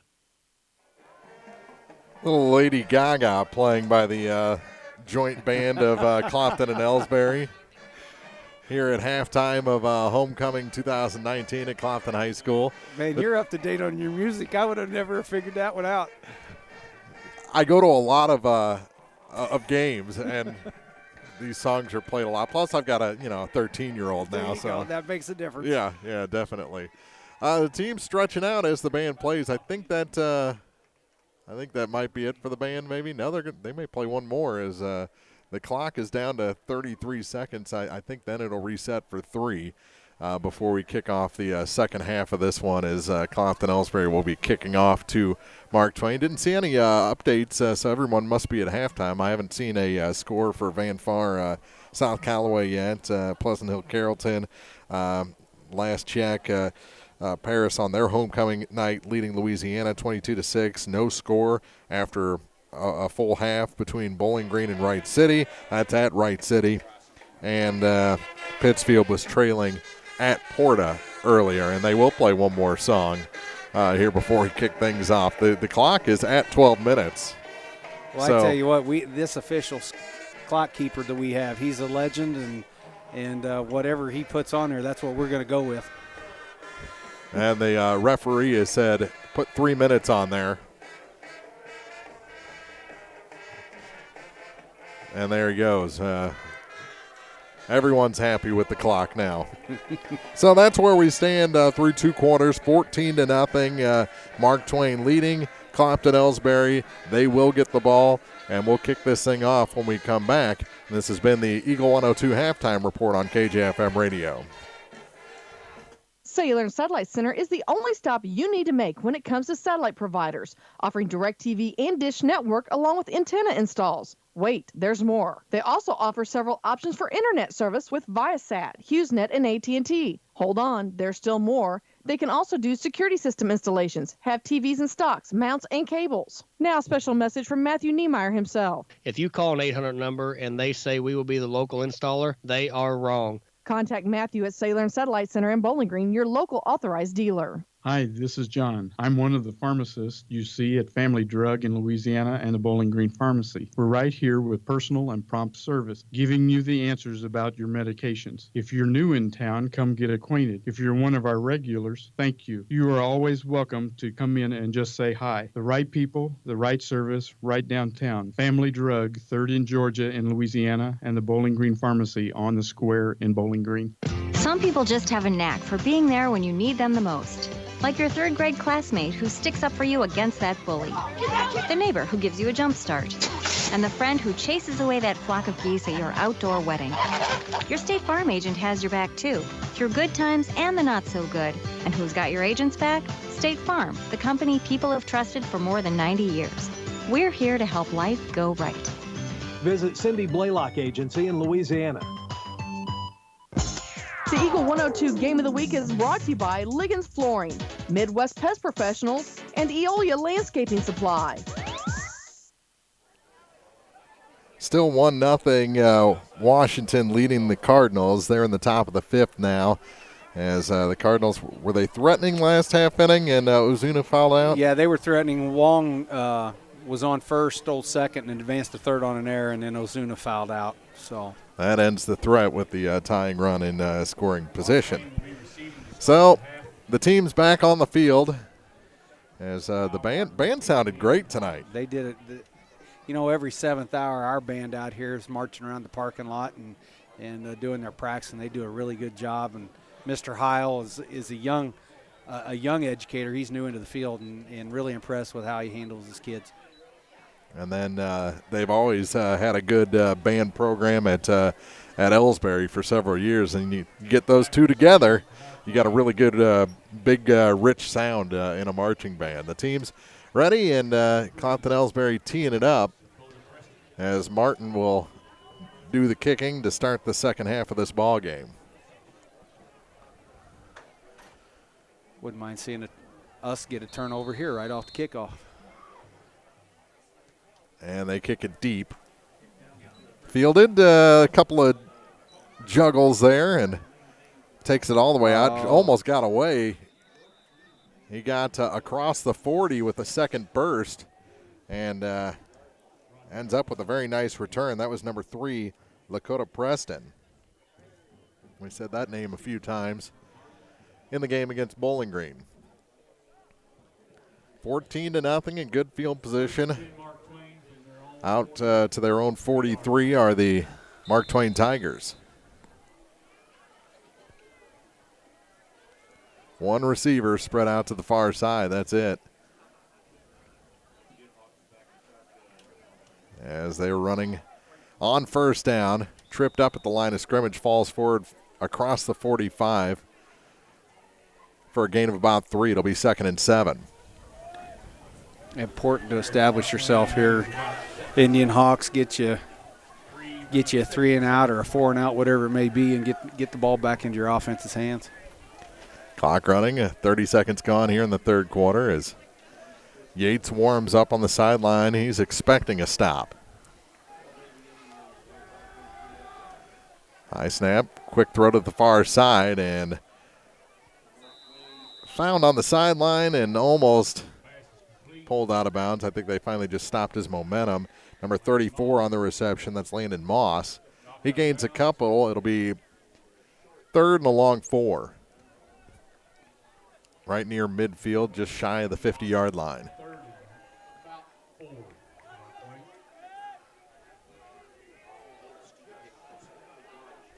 I like how Mark Twain let that develop a little bit before they delivered that pass. Absolutely. So it wasn't a lateral or a pass behind the line of scrimmage. Perigo on 3rd down, and he's met and dropped short of the first down. He does get across the 50.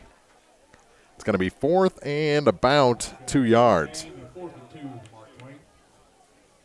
Short 2, long 1, however you want to see it. This is definitely go for it territory on 4th and less than 2 yards. Absolutely. This is where Indianhawks can change the momentum, get it on their side, get a big stop here. I wouldn't even worry about those receivers on the outside. Get the extra men on the inside. They're going to try and make them jump. Indianhawks almost did. High snap, and they'll get the first down on the far side. Just got enough. It'll be a fresh set out to the Indianhawk 45.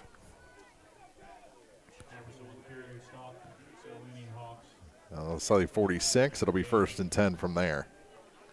That's one thing that'll be tough with the team that can run the ball, 2 touchdown lead. They can keep that clock running. And this is about where we were in that Bowling Green matchup, and the Bobcats got one early in the 3rd and were able to chip away and tie it in the 4th, pull ahead in the 4th. Good run on first down for Perigo. He gets about 8. Be 2nd and 2. And that takes across the 40 to the 38-yard line.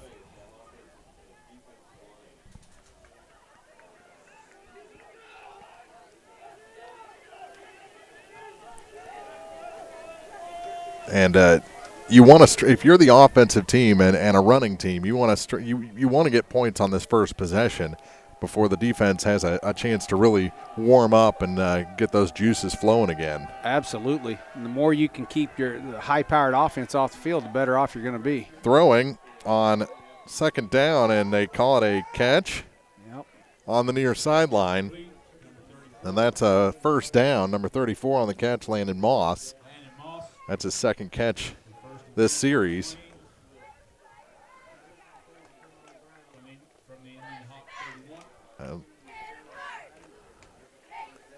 They just keep taking chunks of yardage.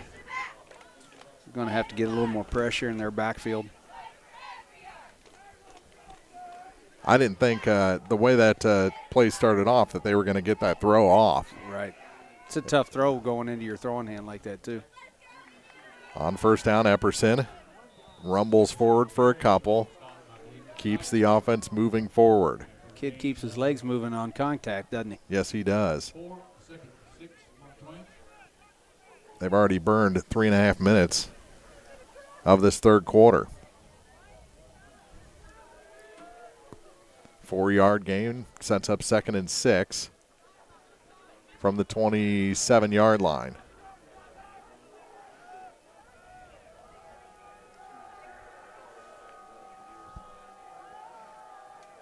Back to throw.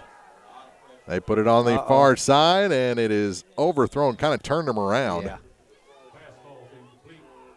Hawkins overthrew it and threw it behind him. Stops the clock with 8:06 to go and sets up a 3rd and 6.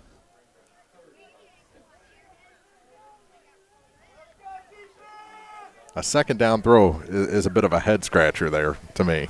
And I tell you what, he was open. I don't know if our safety didn't get over there on his coverage, but we'll take it nonetheless. Running again, here's Perigo.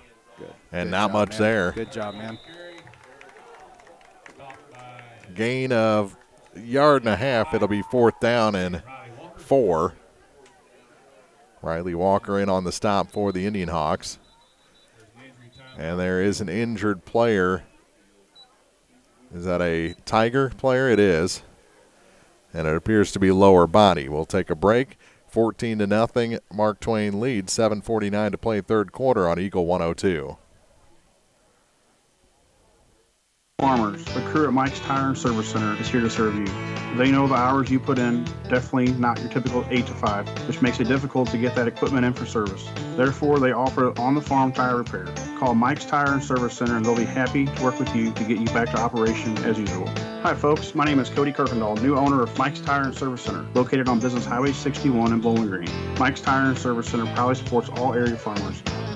Follow your area teams throughout the season, in person, on air, and online by staying tuned to your area sports leader, Eagle 102. Brought to you by Pike County Health Department, Home Health and Hospice, Mid-America Auto and Towing, and Abel's Quick Shops. Here it's 14-0. The injured player still on the field for Mark Twain, and now they help him back to his feet. And is it Perigo? It is. Logan Perigo, the running back for Mark Twain. He can't put any weight on that right foot. So I'm not sure if it's an ankle or a foot injury, but it looks like he'll be done for the evening. Some scores around the area. Paris at the end of the half led Louisiana 30-14. That's Paris's homecoming night against the Bulldogs. That's the only update I have recently. 7:45 to play as the clock starts again. 4th and 4. And the Indianhawks, namely Jacob Wolanski, trying to get this crowd to make some noise on this big 4th and 4 play. Rolling out as the quarterback. He puts it in the air, and it is – did he catch that? Nope. No, incomplete. He had 3 tips on it. I thought he was going to pull it in. That was a heck of an effort nonetheless. It would have been a first down had he pulled it in. Clock stops on the change of possession. Big stop for the Indianhawks. Now they get their first offensive series. And I think losing Perigo, if it is for the rest of the night, is a huge blow to Mark Twain. I agree. And you don't want to see that to happen to any kid. It's part of the game. So now let's see if we can take advantage. Indianhawks have the ball from their own 25-yard line. See if they're looking to run here on first down. And it is a run to Zach Evans. He takes it out near the 30. they'll give him 5 on the play. It'll be 2nd and 5 with 7:10 to play in the third. I think Mark Twain's got the we're going to bend but not break type mentality tonight. We'll give you 5, 6, 7 at a time. And hope for a stop on 3rd or 4th down. That's right.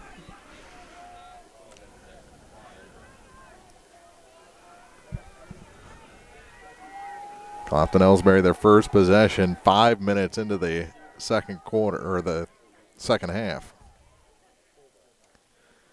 Running again on 2nd down, and it's Evans again. He gets about 3 more. Will set up a manageable 3rd down, 3rd and less than 3.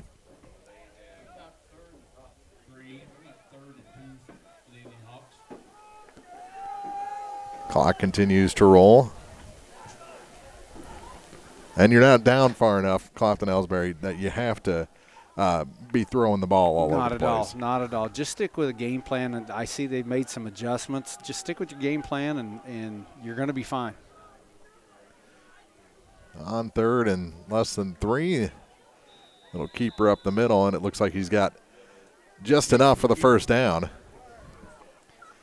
And it will move the chains. Sean came up and read the defense wasn't ready. He just got a quick snap and said, let's go. 5:55 to play in the 3rd. Ball spotted at the 36-yard line of the Indianhawks. Yates has the play, joins the huddle with 23 on the play clock. Come to the line with 17.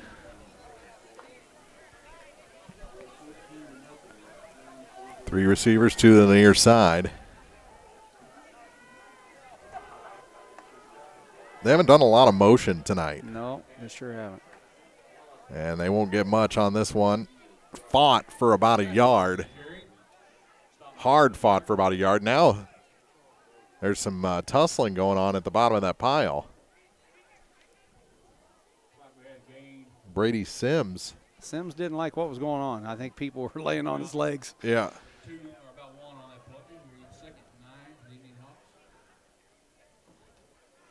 But it broke up quickly, and we're back to action. Gain of 1, 2nd and 9. 3 yards shy of the 40 for Clopton-Elsberry. Back to throw is Yates. Now he puts it away and will take off. Tripped up a little bit. Back in his stride. He's got 1st down yardage across midfield, all the way down to the 49-yard line. Result of that run will be an Indianhawk 1st down.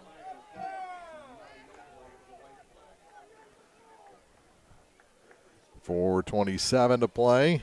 Fresh set and into enemy territory. Has Kyle Martin caught a ball tonight? You know, I think he caught one for no gain early, but that's it. Yeah. They've doubled him pretty much since the word go. Exactly.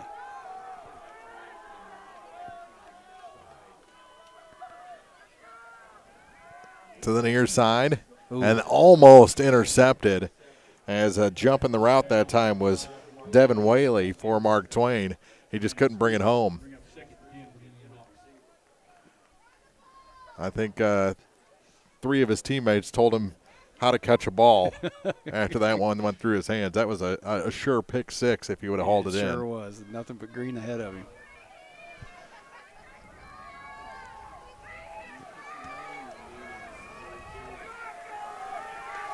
Clock stops on the incompletion, and it's 2nd and 10. Here's Evans, and he'll gain about 3 before he's pushed back out near the 45 of Mark Twain. They'll give him the 46.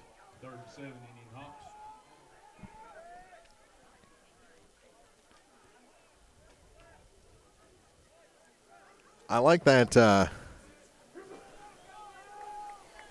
that look that Evans gives him. It's a different style of running back. Absolutely. He's a versatile kid. There's no doubt about it. Just like to see us find some way to get the ball in Kyle Martin's hands as well. Yeah. This time Yates, Bootleg. play action, does the bootleg and gets the first down across the 35-yard line of the Tigers. Caught their defensive end over pursuing. Fake that handoff to Zach. He gets the play from Butch on the near sideline. Takes it back to his huddle with 2:55 to play in the third quarter. Trying to break a goose egg here in quarter number 3.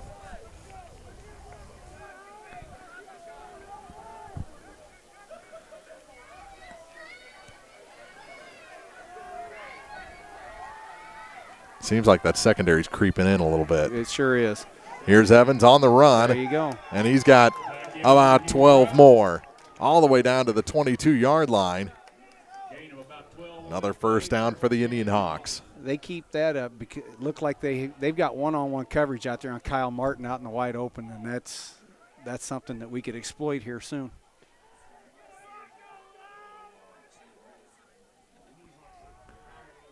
.220 to play in the quarter. This time Evans tripped at the point of attack, falls forward, back to the line of scrimmage. They'll give him 1.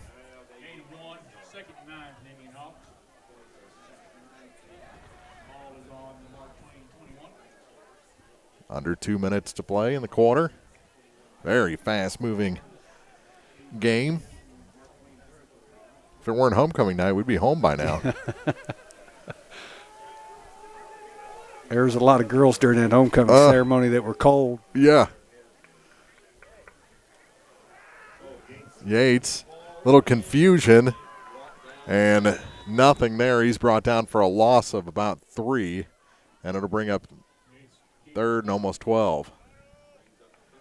He went to hand off a ball, and there was no one there to hand off to. Yeah. Wires got crossed. Love this time of year when the steam comes out the face mask. Exactly. Now next week it'll probably be about 85 at game time. It'll warm back up. Have that Indian summer. Put Zach out in the slot. Back to throw is Yates. Pump fake. Steps up in the pocket. Now steps away from a man. Over to the far side. Trying to find the edge. He has positive yardage. It's going to be well shy of the first down across the 20.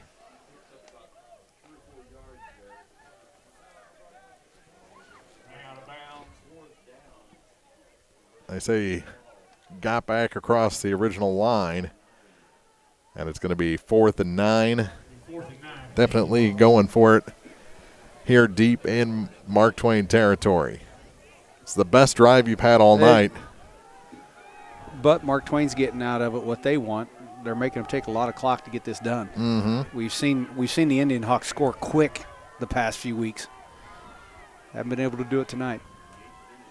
Back to throw is Yates. Puts it in the air to the near side, and it's underthrown. Struess had it bounce right in front of him. He was laid out. I think he was short of the first down anyway. I think he was short. Sean's coming off holding his hand a little bit, and it just doesn't look like Sean can get a good grip on the ball tonight either. Maybe find him a glove like the NFL guys do when it gets to this type of year. So a turnover on downs gives it back to Mark Twain at about the 20-yard line.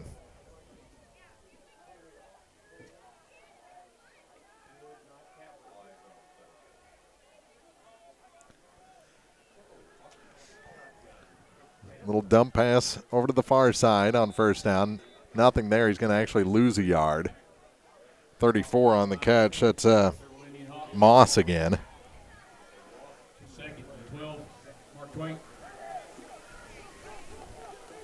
And that's pretty much going to do it for the third quarter. I doubt they run another play. Down to 16. No, I agree with you. 20 on the play clock. And still a 14-0 lead for the Mark Twain Tigers. No points, and how many points do we average a game? Quite a bit. I think it's over 30. Yes. That's it for three quarters. 14-0. The Tigers lead the Indianhawks Final frame coming up when we come back on Eagle 102. Bank from anywhere with Bank of Louisiana's new Freedom Checking account. No minimum balance, no monthly fees, and free access to all of their mobile and online banking services, like mobile check deposit, text banking, and online bill pay. Bank on your own terms with Freedom Checking from Bank of Louisiana. Stop by either Bank of Louisiana location today for more details or to open an account. Bank of Louisiana, member FDIC, equal housing lender. Home data rates may apply. Check with your carrier for details. Freedom Checking from Bank of Louisiana. Hi folks, this is Eric Schaefer. With sports season upon us, be treated like the pros. If your athlete has experienced an injury during a game or practice, let our experienced sports medicine team at Pike County Memorial Hospital Physiotherapy Department get them back to play. We have 2 locations to better serve our community. Pike County Memorial Hospital Physiotherapy and Sports Medicine in Louisiana and Bowling Green. Pike County Memorial Hospital. Community owned, nationally known. The Eagle 102 Game of the Week is brought to you by Outlaw Lawn and Landscaping, Hinky Construction, and Meyer Implement. Start of the fourth quarter. Mark Froenig, Tony Francis, along with you here in Week 7 from Clopton High School. The Indianhawks shut out through 3 and trail 14-0, and Mark Twain has the ball back to start the fourth quarter. So they've started 3 of the 4 quarters with the ball and pretty much got the ball back to start the second quarter. So absolutely, they've controlled the clock in this one, that's for sure. 7th game of the week, and you're trying to position yourself for a district run here and seeding, and you could say this is a big game. So now I'm anxious to see our big time players step up in this situation. I know they can, and see what happens. So it was a loss of 2 on first down, so 2nd and 12 to start the fourth quarter for Mark Twain from inside their own 20. Give is up the middle, and not much there. Got the 2 yards back plus another. It'll be 3rd and 9. Avery Epperson on the carry as Perigo has not returned for Mark Twain. He's still sitting over there on the bench. Got that right leg up. Yeah, I saw him moving around earlier, and he was hopping on one leg. Yep, pretty ginger. 11:27 to play in regulation. Still a 2-score lead for the Tigers. 3rd and 9. And they're keeping it on the ground. And busting a tackle is Epperson, and he is out near first down yardage. It's going to be short. Well, they marked him a lot shorter than I thought they did. I thought he was about a yard short. They've got him 3 short.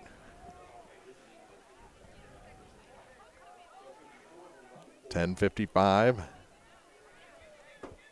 Looks like they're going to go for it here. I think this is a punting situation here. Yes. You don't want to give us a short field. They're going to try and draw them off. If they can't, they'll take the timeout and then punt. I agree. 10:35 and try to give his best Peyton Manning. Yeah, he didn't do it. Omaha didn't work. And I think if anyone would have jumped, Butch would have lost his mind. So a timeout on the field with 10:29 to play. We'll keep it here, 14-0. Indianhawks trail Mark Twain. Haven't seen an update on any games in quite a while. Well, let's see if we can get something. End of 3. Wright City leads Bowling Green 6-0. Wow. So they were right at about the same point in their ball game we are. And that one is a lot tighter. Went pretty well scoreless for the entire first half and most of the third.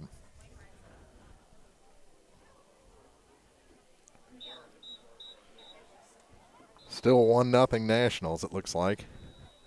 We're at the top of the 6th now. Top of the 6th. 4 for 4, Mark Twain after the timeout. And they will bring the punt team out. And McPike will, excuse me, not McPike, but Reimel will go back. And he'll position himself about the 37-yard line. They get the kick away. Bounces once. And goes out of bounds at the Clopton-Elsberry 40-yard line. They'll put it right on the 40, 1st and 10, Indianhawks And this, I think, is must-score territory now. You got to get the first one. I believe. I mean, Mark Twain's done a good job of running their ground game and controlling the clock and keeping our offensive weapons off the field. We've got them on. Let's do something now. And they're trying. We got great kids. We know they're trying, so.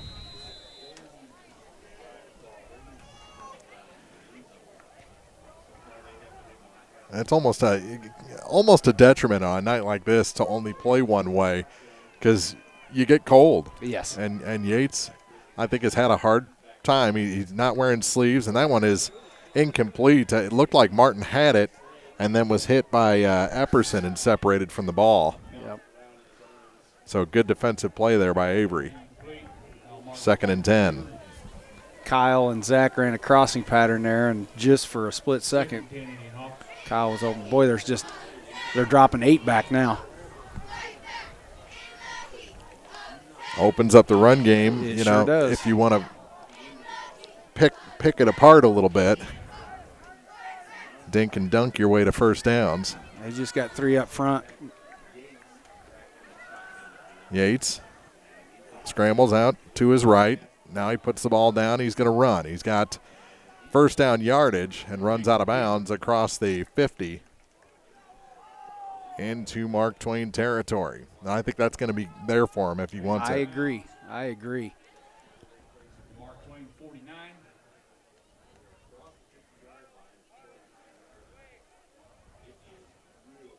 49. Was there a flag on there?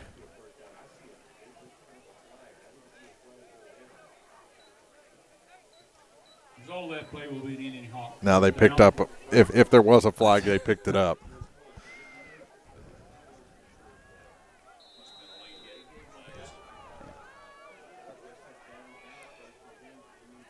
So 1st and 10 from midfield for the Indianhawks. Kyle's getting double teamed on this side. And it's a give to Reimel. He stumbles forward. Another first down inside the 40. That's his best carry tonight. Absolutely. Bounced off a couple tacklers. 10:05 to play in regulation.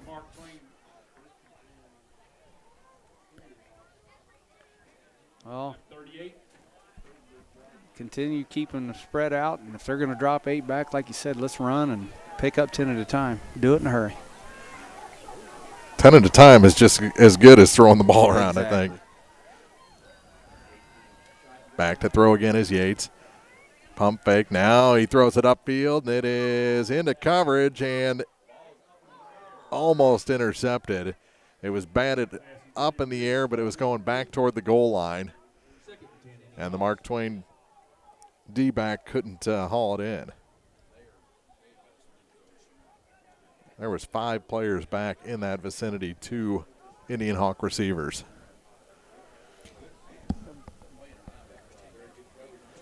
So on 2nd and 10 from the 38-yard line.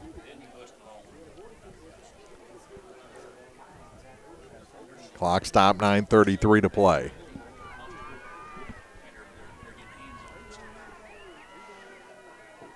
Yates in a deep shotgun. Throw across the middle and overthrows Zach Evans. That'll bring up 3rd down and 10.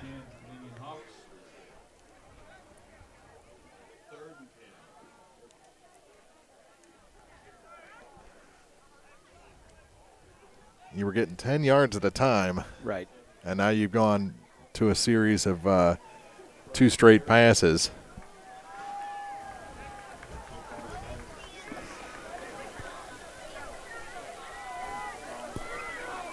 Third and 10. It's 4-down territory for sure.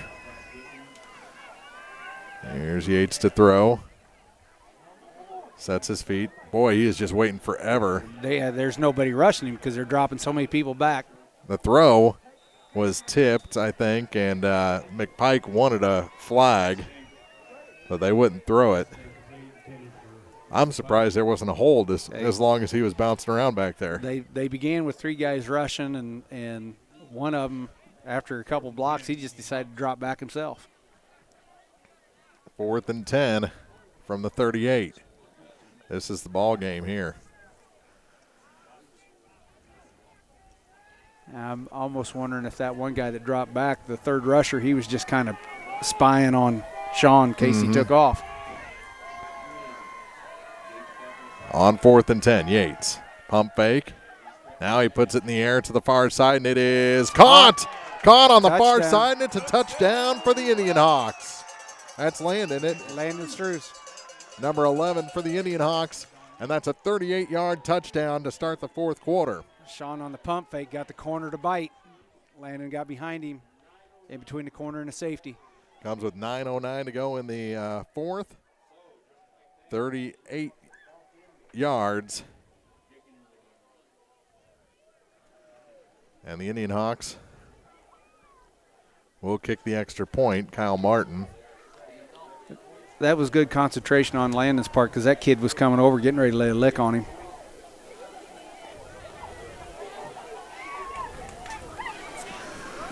And the kick is up, and it is good.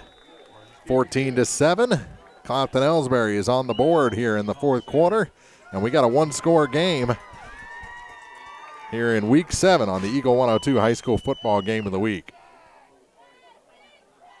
When you're ready to purchase your next vehicle, visit Pogue Ford in Bowling Green and enjoy your next buying experience. At Pogue, they go the extra mile to make sure you walk away with more than just a car or a truck. They'll give you an automotive home. Pogue Ford has the new or pre-owned vehicle you're looking for, and if they don't, they'll find it. Plus, they're available for all your automotive service needs. Pogue Ford, Business Highway 61 in Bowling Green. Follow your area teams throughout the season, in person, on air, and online by staying tuned to your area sports leader, Eagle 102. Brought to you by All Parts, Perkins Electrical Service, and Spring Hollow Coffee.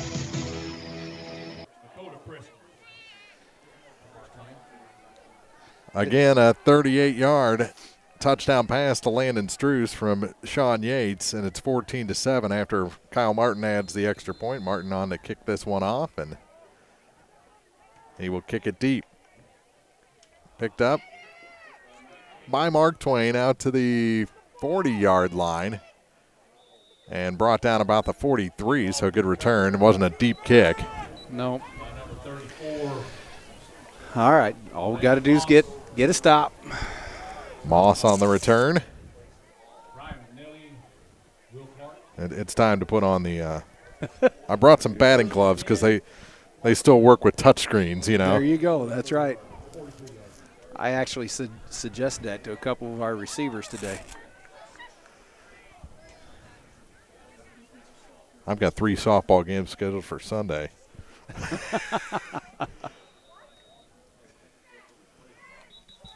Nice and sunny on Sunday. I hope so. Yeah. Timeout Mark Twain before they run their first play of this drive. 14-7, 9:02 to go in the fourth quarter here in Week 7 on the Eagle 102 High School Football Game of the Week. Cellular and Satellite Center is the only stop you need to make when it comes to satellite providers, offering DirecTV and Dish Network along with antenna installs. Wait, there's more. They also offer several options for internet service with Viasat, HughesNet, and AT&T. Hold on, there's still more. They can also do security system installations, have TVs in stocks, mounts, and cables. Now a special message from Matthew Niemeyer himself. If you call an 800 number and they say we will be the local installer, they are wrong. Contact Matthew at Cellular and Satellite Center in Bowling Green, your local authorized dealer. This week's Eagle 102 Game of the Week is brought to you by Kathy Clean. Just like our area athletes, they're suited up and ready to tackle your cleaning service needs. Residential or commercial, just give them a call. Kathy Clean. 14-7, Mark Twain with the lead in the ball. Across the 40-yard line, they took the kickoff to the 42. It's 1st and 10 after the timeout. And Epperson on first down will rush for about 5 across the 45 to the 47. If you can keep getting, if Mark Twain keeps getting those kind of yards on a rush, that's because there's a fine line here. How conservative do you play, but you don't want to, you still want to play to win. It'll be 2nd and 5 with 8:35 to play. Yeah, they'd love to get 5 a carry. Absolutely. the rest of the quarter, and they're not going to get it here. Maybe one, as the Indian Hawks busted through. McPike was in on it. Evans gave him about 1.5 out to midfield.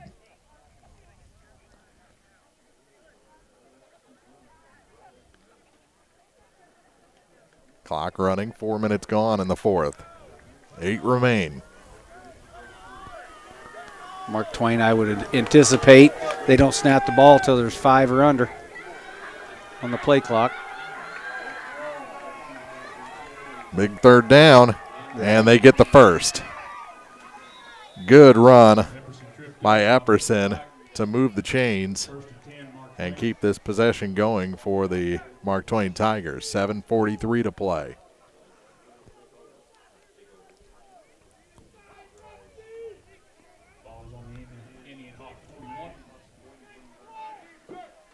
They've just gone prevent defense pretty much the entire second half. Mark Twain has. Absolutely. Boy, they're stacking that backfield. Mark Twain is. They're just going to. Yeah. Almost like a max protect. Absolutely. McPike stops the run after a gain of 2 for Epperson. 2nd and 8. But they're inside the 40 of the Indian Hawks, and the clock continues to run.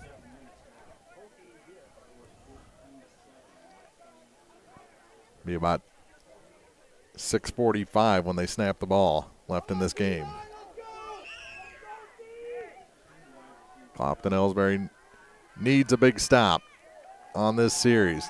Quarterback going to keep it Hawkins to the near side, and he's brought it out of bounds with a big hit. Nice hit by Struess. Laying in, and the old bench likes that one. Hawkins just turned and walked away. Yeah, you got to keep your composure here. That was a good hit right at the sideline, too. You betcha. So no gain on the play. 3rd and 8. And the clock stopped because he knocked him out of bounds. So that's a big play all the way around by Landon.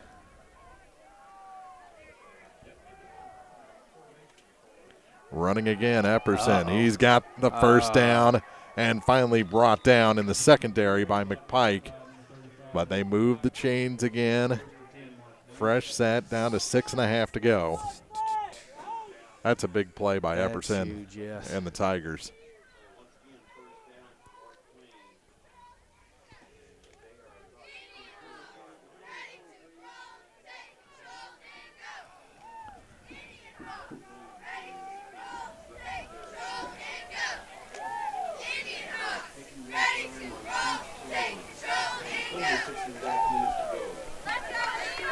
Clock running again. 14-7 the score. Mark Twain with the lead in the ball, and they'll run it again. Met at the line. Going to lose a yard is Epperson this time. We get him stood up. We need to get more hands in there stripping at the ball. I know our coaches work on that in practice and getting in there and try to strip that ball from those guys when they stand them up. Create us a turnover.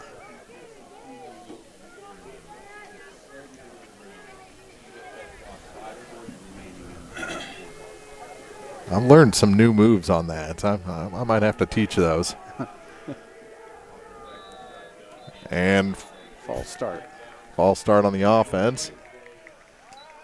So that'll move them back. It'll be 2nd and 16, or a delay game. They didn't get the snap off. Whatever it was, they'll lose 5 yards. I've noticed in the NFL, especially there was one Sunday night game recently where there were so many punch strips, you know. Yeah. I had never seen so many like that. Yeah, it's something it's a skill that they definitely work on in practices, and especially in this situation, you've got to do everything you can to fight and get a turnover. There's a big storyline on Hard Knocks in Raiders camp where a guy missed the ball, punched a face mask, and broke his hand. to the far side. Pass incomplete.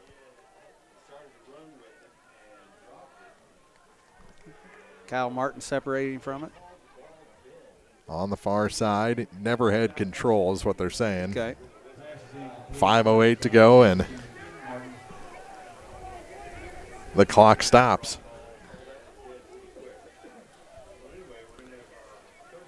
Third and 16 from the 29-yard line.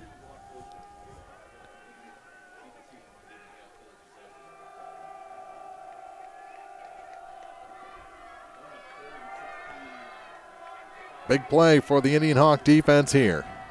Rolling out, now a reverse. To the near side, and that's a big-time play defensively. Zach Evans got the toes. He almost over-pursued. Yeah. On that reverse, the ball carrier was Lakota Preston. And Evans got him for another loss out to the 20. So a yard loss, or out to the 30, rather. 1 yard loss, and it's 4th and about 18.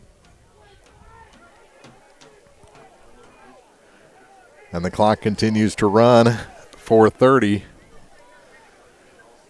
Boy, when do you take a timeout defensively? Big 4th down. They're going to go to the air with it. There it is to the far side, and it is intercepted. Intercepted by the Indian Hawks. Almost turns into a punt, really. Yeah, it does. Yeah, there was no risk there. Coming away with the pick. Was that 15, Lucas Martin? I think it was. Yes. So it's right at the 16-yard line. So there's a long way to go. A long way to go. But you've got plenty of time. 4:13 is a lot of time. Yeah, absolutely. Indian Hawks 16, first and 10 Indian Hawks. First and 10. Deep shotgun. Or actually it was an I formation and a double reverse. To the near side, McPike with it. Cuts across 2 men and is brought down. Nice gain out. There is a flag. Is it a hold? It's against the defense. That's the indication. I don't know what. Well, they just picked it up, I guess. First and 10 Indian Hawks. So a fresh set of downs out to the 25. Here's Yates on the run. And he's brought out of bounds. Gets about 5, almost 6. Clock stops. 3:42 to go. So they've cleared about 16 yards. Plenty of time. Out across the 30 now. The 32. And only about 30 seconds came off the clock. Yates, handoff on 1st and 10. Evans drags a man a couple of yards. He's got another first down. Out to the 40. They call it the 39, but it's a fresh set of downs, and down to 3:35 to go in regulation. You keep getting back to the huddle quick. You can run the ball a few more times. You got plenty of time to do it. They're going to give it to you. Let's take it. 3:25 on the clock. Still got a lot of timeout. Going back to a 4-man front, Mark Twain is. Throw across the middle, and this one's caught by Martin. First catch in a long time. And it's good for about 6 yards. Out to the 45-yard line of the Indian Hawks. 46. So it's a 7-yard gain. 2:55 left in the 4th. I think we need to have a better sense of urgency getting up to the line and getting these plays off. We're wasting too much time. Yeah, more tempo. Keep them off balance. Exactly. Yates all the way to the far side, and he's brought out of bounds for a big loss. I think he was a little gun shy because of that intentional grounding earlier. I agree. But that's a ball you got to get rid of. Absolutely. So it's now 3rd and 11 from inside your own 40. You're down to 2:35. Took a lot of time off the clock.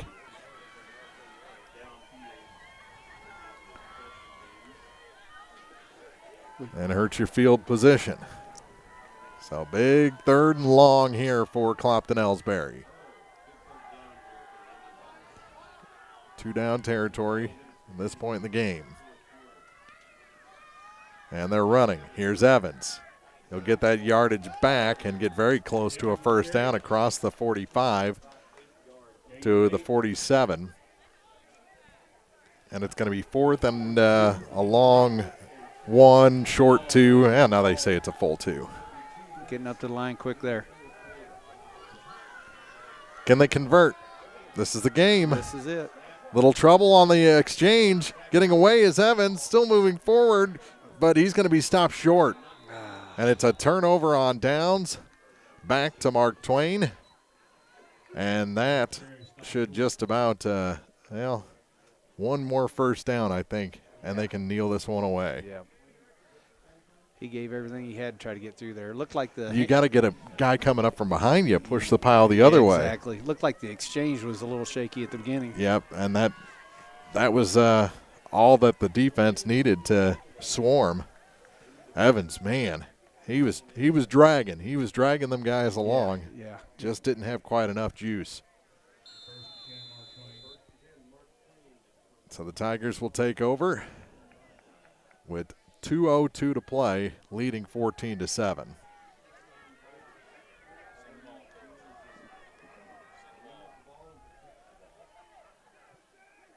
And here come the Tigers, and there goes Epperson. And a 9-yard run as he just ran right through the pressure coming at him. I'll be the first to admit I'm not a football guy. It's been a long time. I don't know if there's run blitzes or I'm putting everybody up there, and it's a jailbreak to try to go get the ball because you know they're not going to throw it. Timeout taken by the Indianhawks with 1:40 to play, 14-7 they trail. We'll be back with the finish of this one after this on Eagle 102. It's good to aim high, and sports can help children reach their goals. Join Pike County Mutual Insurance in Bowling Green and Farm Mutual Insurance in supporting local athletes. Be sure to catch all the action this sports season. Pike County Mutual Insurance salutes young local athletes and wishes them well. And they look forward to protecting these young adults with strong insurance coverage during what is sure to be a bright future. Pike County Mutual Insurance in Bowling Green. Follow your area teams throughout the season, in person, on air, and online by staying tuned to your area sports leader, Eagle 102. Brought to you by Bank of Louisiana, Pike County Memorial Hospital, and Pogue Ford in Bowling Green. 2nd and 1 for the Mark Twain Tigers. They lead this one 14-7, minute 40 to go in the 4th.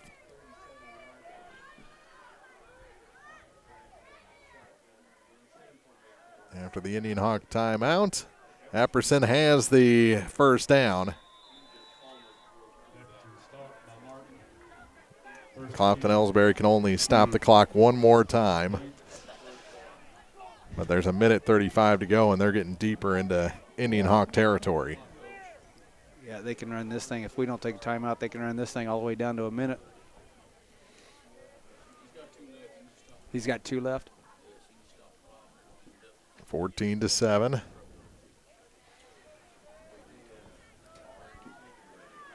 Is the score. Fresh set of downs, and a flag comes out, and Indianhawks say false start, and that's what it is. That's my favorite thing in football is linemen pointing at each other. It was his fault. No, it's his fault. Oh, it was that guy. Yeah, that's right.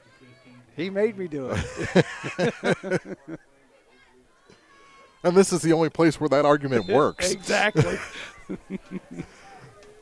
Doesn't work in the legal system, doesn't work in the classroom. Doesn't work at home, definitely. Yeah, it seems like I'm teaching that every day in elementary PE.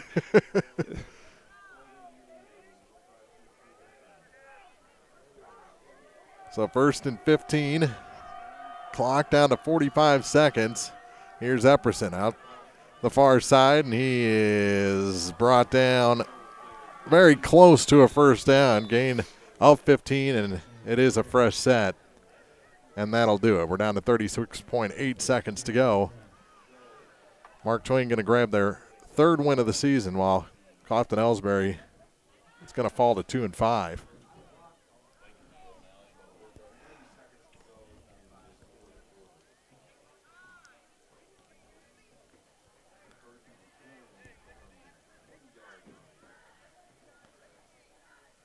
Very close ball game tonight. It was. Mark Twain came in with a game plan and stuck right with it. Definitely. I mean, they executed very well. 14-7, going to be our final as the final 7 seconds roll off, and we'll be back with the Eagle 102 postgame show after this on KJFM Radio. The Eagle 102 postgame show is coming up, sponsored by Abel's Quick Shops. Here's one question that has no wrong answer. Are you going to choose the new Shell and Fuel Rewards card to be used at Shell stations, or the Shell and Fuel Rewards MasterCard that can be used everywhere MasterCard is accepted? With both, you save 10 cents per gallon, up to 20 gallons every time you fill up. And you also earn 10% rebates on your first $1,200 in non-fuel purchases per year at Shell stations. See? You can't go wrong with either. Visit www.shell.us/getrewards and apply today. At participating Shell stations only. Terms and conditions apply. Bowling Green Tractor wants to change the way you think about yard work with their Ego 56-volt ARC lithium battery-powered lawnmowers, weed eaters, blowers, trimmers, and chainsaws.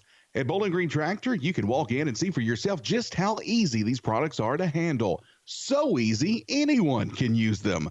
Once you try it, you'll just have to buy it. Stop by Bowling Green Tractor to see how easy yard work can be. Bowling Green Tractor, your home for Ego. Power beyond belief. Hi, this is Kelsey Henderson, RN Case Manager for Pike County Home Health. Pike County Home Health offers a variety of services from skilled nursing to rehabilitation therapies. Home health is covered 100% by Medicare, and we accept most forms of insurance. Our caregivers work with your doctor and design a plan of care specifically for your needs and abilities. Our goal is to help you take control of your treatment, prevent future declines in your health, and improve your safety at home. If you have any questions or home health needs, please contact us at 573-324-2111 or visit our website at pikecountyhealth.org. Bringing you all the action from the Eagle 102 broadcast booth, sponsored by Family Drug in Louisiana. Time now for the Eagle 102 postgame show on KJFM, sponsored by Abel's Quick Shops. Mark Froenig, Tony Francis back at Clopton High School, where the Indianhawks fall tonight to Mark Twain 14-7 to fall to 2-5 on the season. The Tigers improved to 3-4 through the first 7 weeks and can sniff now that 500 mark. And they came out, and one of our keys to the game tonight was don't become predictable, one-dimensional, however you want to say it. Mark Twain's defense made them one-dimensional. I thought that they executed very well. Absolutely. Mark Twain knew that we have big play capabilities. We are so explosive, and they went to that 4-man front, only rush 4, and I think even one of those rushers was kind of spying on Sean. And you're dropping 7 back. You're taking a lot of lanes away that we can pass into, and you just got to give them credit. And they start the game off with the basically the onside squib kick, and they recover it, and it kind of set the tone there. And it's just one of those nights. So I know our coaches and our guys will get back. They'll regroup and they'll look at the game film, get better, and be ready for next week. It was even when they were on offense in the second half, they were on defense. I mean, just trying to defend against the clock, run as much as they could. So you're not giving the Indianhawks that opportunity. All the scoring for Mark Twain came in the first half. Like you said, they had that onside kick recovery that turns a few plays later into a 36-yard touchdown. Hawkins to Moss. Extra point good, 7-0, just a minute and 40 seconds into the ball game. Neither team scores for the rest of the first quarter and pretty much most of the second quarter until 1:06 remaining. Apperson scores from a yard out to make it 14-0 after he kicks the extra point. No scoring in the third at all. Clopton-Elsberry finally gets on the board in the fourth with a 38-yard toss by Yates to Landon Struess, the extra point good, 14-7 with 9:09 to go in the ball game. But the Indianhawks just couldn't get another drive put together against Mark Twain's prevent defense. Right, and obviously they scored with a minute 26 into the game, like you stated, and then they didn't score until late in the second quarter, but they didn't have any points in the second half. Our defense did well. It's just trying to get on track, and I'm sure the coaches will look at the film, because the thing you don't want now is your next opponent to grab this film and say, okay, how do you stop that high-powered offense that the Indianhawks have? Here's the way we're going to do it. So I'm sure our guys will look at it and learn from it. And I thought they really did well with Zach Evans running out of the backfield tonight. Just kind of gave a different look than their top back or who's listed as the running back, Jake Reimel. Reimel's more of a north-south runner. I think Evans is a little more Barry Sanders. Has a few more jukes in him. Well, and I'm going to tell Sauce. I call him Sauce. I'm going to tell Zach you said that, and his whole chest will puff up. He'll say, "Who's Barry Sanders?" Exactly. Well, you're exactly right. But he's worked hard to get some moves like that. He's been in the weight room. We've been doing a lot of agilities, in the sand pits. So, that's a really nice compliment you're giving that young man. But the one thing I don't want to see is I don't want to see heads down. These kids are winners, and they've got to find a way to keep looking forward. That's life. Yeah. You're going to get knocked down. You can't stay down. You got to find a way to get back up. 14-7, our final. Mark Twain over Clopton-Elsberry. We'll take a break here on the post-game show. Come back. We'll check some area scores and wrap this one up with our Eagle 102 primetime player. We'll name him also when we come back on Eagle 102. Here's one question that has no wrong answer. Are you going to choose the new Shell and Fuel Rewards card to be used at Shell stations, or the Shell and Fuel Rewards MasterCard that can be used everywhere MasterCard is accepted? With both, you save 10 cents per gallon, up to 20 gallons every time you fill up. And you also earn 10% rebates on your first $1,200 in non-fuel purchases per year at Shell stations. See? You can't go wrong with either. Visit www.shell.us/getrewards and apply today. At participating Shell stations only. Terms and conditions apply.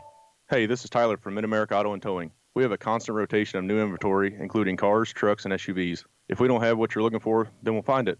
Mid-America Auto and Towing is located off Highway 54 across from KJFM. We offer a minimum of 12-month, 12,000-mile warranty, state inspections, diagnostics, engine and brake repair, and preventative maintenance. Mid-America Auto and Towing just off Highway 54 in Bowling Green is a one-stop shop. For 24-hour towing and roadside assistance, call 324-9919. Like us on Facebook or check out our website at midamericaautoandtowing.com. Are you still looking for a bank that knows you by name, offers convenient hours and hometown service? Look no further than Community State Bank of Missouri. Hello, this is Paul Hill. Our pleasant staff is here to welcome you and service all your banking needs. So stop by our office in Bowling Green or Troy and experience the difference. Community State Bank of Missouri, your hometown community bank since 1887, member FDIC, equal housing lender. Hear all the action from the Eagle 102 broadcast booth, sponsored by Family Drug in Louisiana. Well, this one goes to Mark Twain, 14-7. Clark County ended up beating Palmyra 38-24. I haven't had an update on that. Well, maybe I just got an update. Bowling Green falls to Wright City 6-0 tonight. 6-0 the final. That's a tough one there. One-score game. All you need is the touchdown and the extra point or two-point conversion. You can't get on the board. Of course, we didn't get on the board here until late in this one. North Shelby leading Stanberry at the end of 3, 22-0. And what else do we have here? Actually, that's a final 22-16. Beardstown over Route 43-14. Brown County over Concord Triopia 48-6. See if we've got any other scores. Porta over Pittsfield 29-14. And haven't had an update on Paris, Louisiana in a while, but that was 30-14 at the half in favor of Paris. Troy over Francis Howell Central 27-14. And that's all the scores that I can find right now. We'll get all the scores together for you and post them on the website as we get those tonight throughout the evening or the late evening. That's only 9:22. We're still in the evening, right?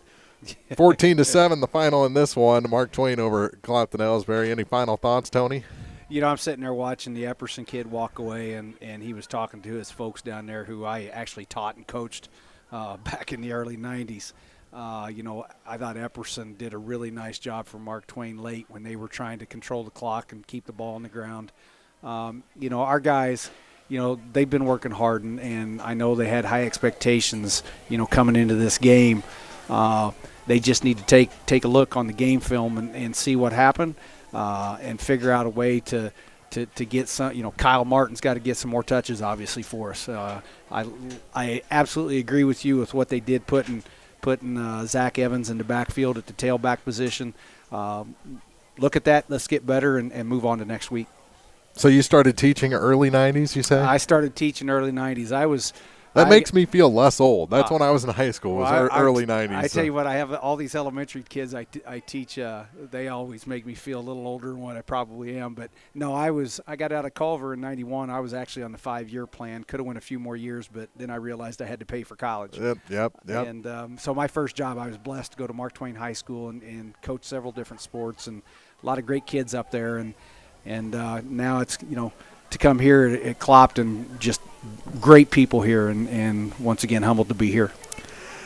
Well, congratulations on that. I know you're in your second year now, but you know, teaching that long is a pretty good thing, and you've got a lot of years still ahead of you. Oh yeah, my wife and I, we always talk that retirement is we don't even know when that's going to happen. It's just, if it is a retirement, it's going to be semi-retirement, because you got to stay involved in kids' lives. Yeah, exactly.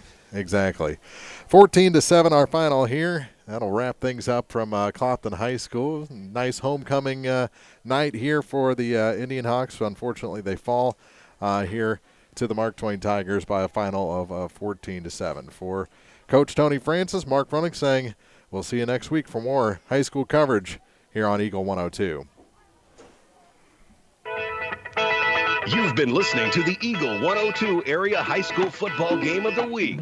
Tonight's game was brought to you by Bowling Green Chevrolet, Cellular and Satellite Center, Ingram Plumbing, People's Bank and Trust, Pike County Mutual Insurance, County Market in Louisiana, Bowling Green Pharmacy, Mid-America Auto and Towing, Bank of Louisiana, Pike County Memorial Hospital, Bowling Green Insurance, the Mercantile Bank, Bowling Green Tractor, Community State Bank, Family Drug, Mike's Tire Service, Cindy Blaylock Insurance, Pike County Health Department Home Health and Hospice, Oak Ford, Todd Watts Realty, Perkins Electrical Services, All Parts, Young Enterprises Incorporated, Calumet of Missouri, and J&D Tire and Auto. Join us next Friday for more gridiron action on your only on-air sports leader at 102.1, online at KJFM Eagle102.net.